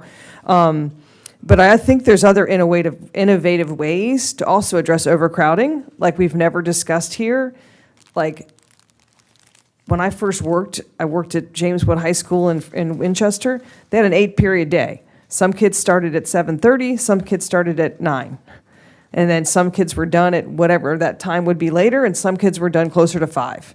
But adding that extra period, at least on the ends, you had fewer kids. But anyhow, we have to be creative. But I think that I really want to capitalize on funding, because funding is our problem. We have a fiduciary responsibility, and we don't have any money. And we need to push that out to folks more to understand how underfunded we are for facilities versus our school districts that are surrounding us and our revenue sources. So that's my fear. I can live with a school within a school, but I think people need to understand how pathways work, that you're scaffolding up to this senior research or to building a plane by the 4th year. I also think we need to take into account financially a traditional high school. This school right now, while there is acreage, I agree, no tennis courts, no baseball field, no softball field, no football. I mean, there's a field there, but there's no, lights and goalposts. Thank you for that goalpost. But I also see potential from an equity perspective for other things that are already built into it. Like early childhood is fantastic. There's a preschool in there with its own drop-off. I would love to see early childhood as an academy program. I would also love to see in the office building that we could bring HVAC to this side of the county, or electricity, and some of those other programs that we have to go all the way to West Potomac to get. Also, having said that, depending upon the clientele of the school, dance, theater, and arts, because of the spaces that are phenomenal. And the last thing I'm going to say is, having worked at Chantilly, there were so many programs that were in our academy that as they got popular, they became school classes offered at Chantilly High School, and no longer in the academy, and not just Chantilly, but at every high school. So there's several examples of STEM engineering and courses that over time became standard at all of our schools. So this can be the leading way. We need to continue with that. We have a lot of work to do in our academies to make them more career pathway type things, and I'll stop there and maybe take a turn later. But we're going to start go-backs, and first on my list is Mr. Frisch. Thank you. Just to pick up a little bit off where Ms. Lady was going, there are obviously amenities at the school that are needed in order for it to be fully comprehensive. I understand that. I think that's why, depending on the path that's taken, we need like a multi-year plan of how we're getting from point A to point B. In terms of net zero ready schools, I would hate for us to walk away from those commitments based on a tiny portion of a work session, when the way that we got to those goals was a multi-year joint board venture with the Board of Supervisors that included members of the community from across Fairfax County, including students and advocates, that resulted in the unanimous adoption of the Joint Environmental Task Force goals by the Board of Supervisors and by the school board. And has been re-ratified over and over again in our adoptions of CIPs and budgets these many years later. And as Ms. Marin noted, one of the first things that this new board did in adopting the CIP in 2024 was correct previous mistakes that had us moving forward with projects that were not net zero ready, by ensuring that future projects going forward would be net zero ready. So before the train leaves the station, to abandon that work, the many years of work that went into that, I think we need to maybe pause on that conversation. And if it's going to result in some kind of action, we need a much deeper conversation than has been provided in this board work session. Certainly something with presentations and data and everything else. So I just wanted to put that out there because a lot of people did a lot of work to get us to this point. I would hate to see us walk away from it without fully vetting that decision. Thank you, Mr. Frisch. Mr. Dunn. Thank you. I just wanted to start with TJ is not the magnet school for the eastern half of the county. I want to state that very explicitly. From the Mount Vernon district, there was, until the changes, single digits, less than 10 students in the entire Mount Vernon district that attended TJ. So that is not a magnet high school for my magisterial district. And I don't think that we have discussed today a testing regime or admissions process similar to TJ, and I hope we're not going to put that on the table, but if we are considering them equivalents, let's make sure we're looking at apples to apples comparison. In addition, TJ is a governor's school, admitting people from neighboring counties. Is that something we're talking about with the Western High School? I just want to make sure I understand the parameters of what we're talking about here. And I do appreciate the point made by my colleague, keep our eye on the money, just as Ms. Marin always says. So anything we can do to keep that money and on a sustained basis. I am cognizant that there are some billionaires out there who committed to fund certain schools for low-income students, cut off funding, and all those students are high and dry now. So we have to be careful about relying on generosity that might be fleeting. And finally, on net zero, I appreciate the fact, I've done a lot of work in the utility sector.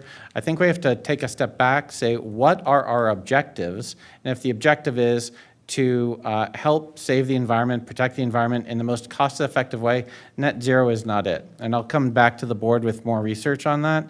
But that is a very costly approach that if you talk to anyone in the utility sector, they'll tell you there are better ways to achieve that, especially as a large organization like our school division. Thank you. Thank you, Mr. Dunn. Ms. Sizemore-Heiser. Thank you. A couple things. When we talk about a school within a school, what pops in my head is Colgan in Prince William, which is a performing arts magnet school within a comprehensive high school. And the people who go to the Colgan Performing Arts Magnet School start there as freshmen and stay there all the way through seniors and access that curriculum along with a comprehensive curriculum. That, to me, sounds like a great option potentially for this school if it fits, because you can help alleviate the overcrowding. And again, I would defer to my magisterial colleague on that, while offering a more comprehensive pathway for some of this 22nd century learning that I think is you and I've talked many times. So that's something that I would love to explore as an option. To we need to. I think having, I can't remember who said it, socializing some of these options with the community actually I think might make a lot of sense. Maybe there's community meetings on the western side to say, I can't if you said it, and you may have said it, Ms. Dixit, and Ms. Dr. Anderson. So I think that's a really good idea, because I think we didn't really know all the possibilities, right, until we saw this. And I think that's a great thing to get the community input on what the possibilities are and see what they want for that area. They're the ones living with the overcrowding as well. Obviously, we want to make sure we take care of our funding stream. I did have a question when we talk about partnerships with industry, Dr. Reed.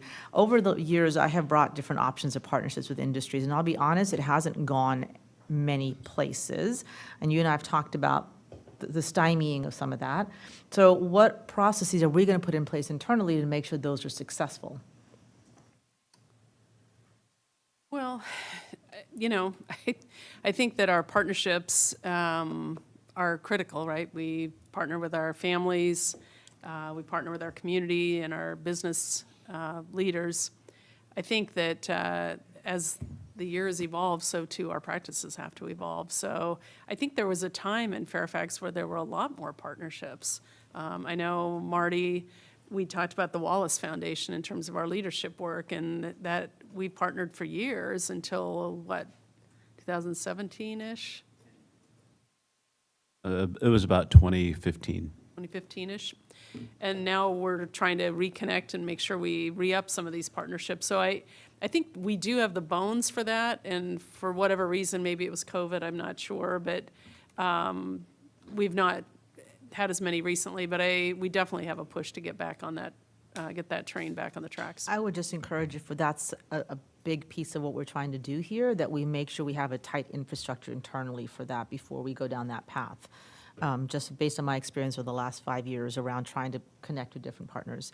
I love this idea of this 22nd century curriculum around AI and AI adjacent jobs, and again, data science, and all that can be embedded. We can't lose, by the way, the humanity skills, because once we have AI usage, the editing of texts, right, and the critical analysis of text, and you have to have the core foundation in writing. So I think you can create a comprehensive curriculum around AI and data science at the central. I just want to make sure we're not focusing just on the tech side, because I think that's going to be a huge loss for our students, and the STEAM side, I think, is important.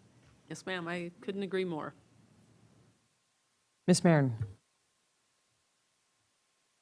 Okie dokes. Well, I appreciate Mr. Frisch talking about the multi-year initiative that was the Joint Environmental Commission policy. I don't know what it was, but it really shouldn't take many years for Fairfax County to decide that implementing sustainable practices is worth it. And well, at the time, I thought it was, I think it was probably the second board meeting of this board that approved that. So I dare say maybe we all weren't up to speed. Things change. And I agree with what Mr. Dunn said, is that there are far more ways to be environmentally sustainable than to do net zero. And I hate to say it, but there's many things that the board has asked the superintendent to do that haven't been done. And I'm not criticizing. I should preface this by saying, Dr. Reed, you have done more for the school division than I can even fathom anyone ever. And the stuff you're doing is so advanced. Sometimes I think maybe it's just a little too far out for us, and that's funny saying me because people say that about me all the time, but like, we got to revisit these decisions. That decision was made in January 2024 in a very different environment. You know, we've been through a budget cut, we're in a political, whatever it is, you know. So I dare say that the CIP policies that we're operating under are making us not being as environmentally sustainable as we can. And I do want to be sure that our new facilities director has the language from the January 24 motion that lists the policies that governance tried to review this year, but it's a big animal. And so when we take this plus the boundaries, it's just a lot. And I think one of the questions was like, what's the multi-year vision and plan for this? Like, how do we, it's not just the grade levels, but I mean, Ms. Lady is right. It has these facilities for early childhood. I've asked, are those going to be ripped out? I mean, they're really nice. You know, I also think it's really important to know the difference between a magnet and a governor's school. Is this something we would want to be a governor's school? What's that trajectory? So it's fine if it's no, but like, I don't know. It's a chance to get revenue for tuition. So anyway, what's the board's role at this point? But I feel like I need more info. Thank you. Ms. Dixit, for Go Back. I just wanted to add very seriously that we are talking about AI, not A1 sauce. Thank you.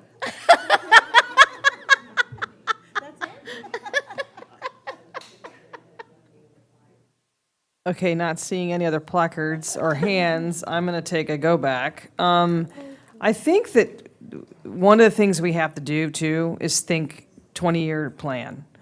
20-year plan around AAP. Now that we have, you know, Algebra 1 with Fidelity in all our middle schools, some in sixth grade in some of our elementary schools, this idea that we need AAP centers, I think, is going to simmer down. I think that all of our middle schools should be AAP centers because most of them have local level to do it.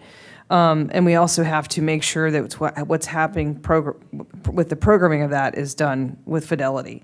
And perhaps even our elementary schools can all be that. We spend a tremendous amount of time and energy and money on transporting kids, which creates split feeders, which creates some of the problem conversations from a social emotional perspective.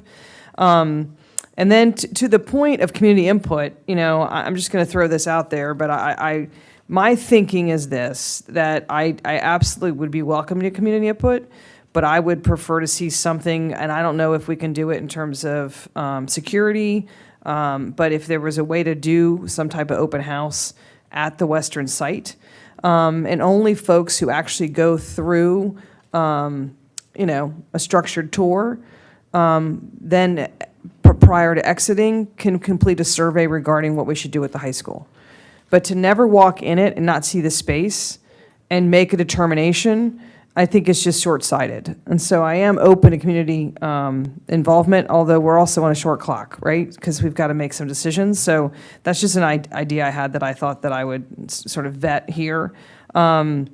Because it is, I mean, the robotics labs, the science labs, I mean, the way they're designed are far superior to what we currently have in traditional high schools. So I think that lends itself more towards a magnet or a magnet within a school that's got some traditional attendees. I see Ms. Sizemore-Heiser's placard up, so it's your turn. No, just very quick. I love your idea of seeing the school first because it is a very different facility. But I want to build on that really quickly. I thought of it. Maybe if we could create a video that shows it, sort of how, you know, real estate agents do for houses, right? It won't be as good as touring it, but it might help the community see the school a little bit better without having to go tour it. It's just, I don't know if that's going to help or not, but it's just an idea that I had of how do we help the community see what the facilities look like without having to go tour it. I also think it might be hard to do a survey, and I totally appreciate we have limited time, but it might be hard to do a survey without understanding the options, because I know we sat here and had a lot of questions about what is a school within a school versus a magnet. So I don't know, I'll leave that in your capable hands, but I'm just trying to think of how can we use maybe an AI tool to create a video of what the school looks like, or a model of what the school looks like, kind of like the AI drones over my car that shows when I'm parking where I am. But I'm just wondering if we can use some of the tools we're talking about to create some information for the community to see what it looks like. So, just my thought.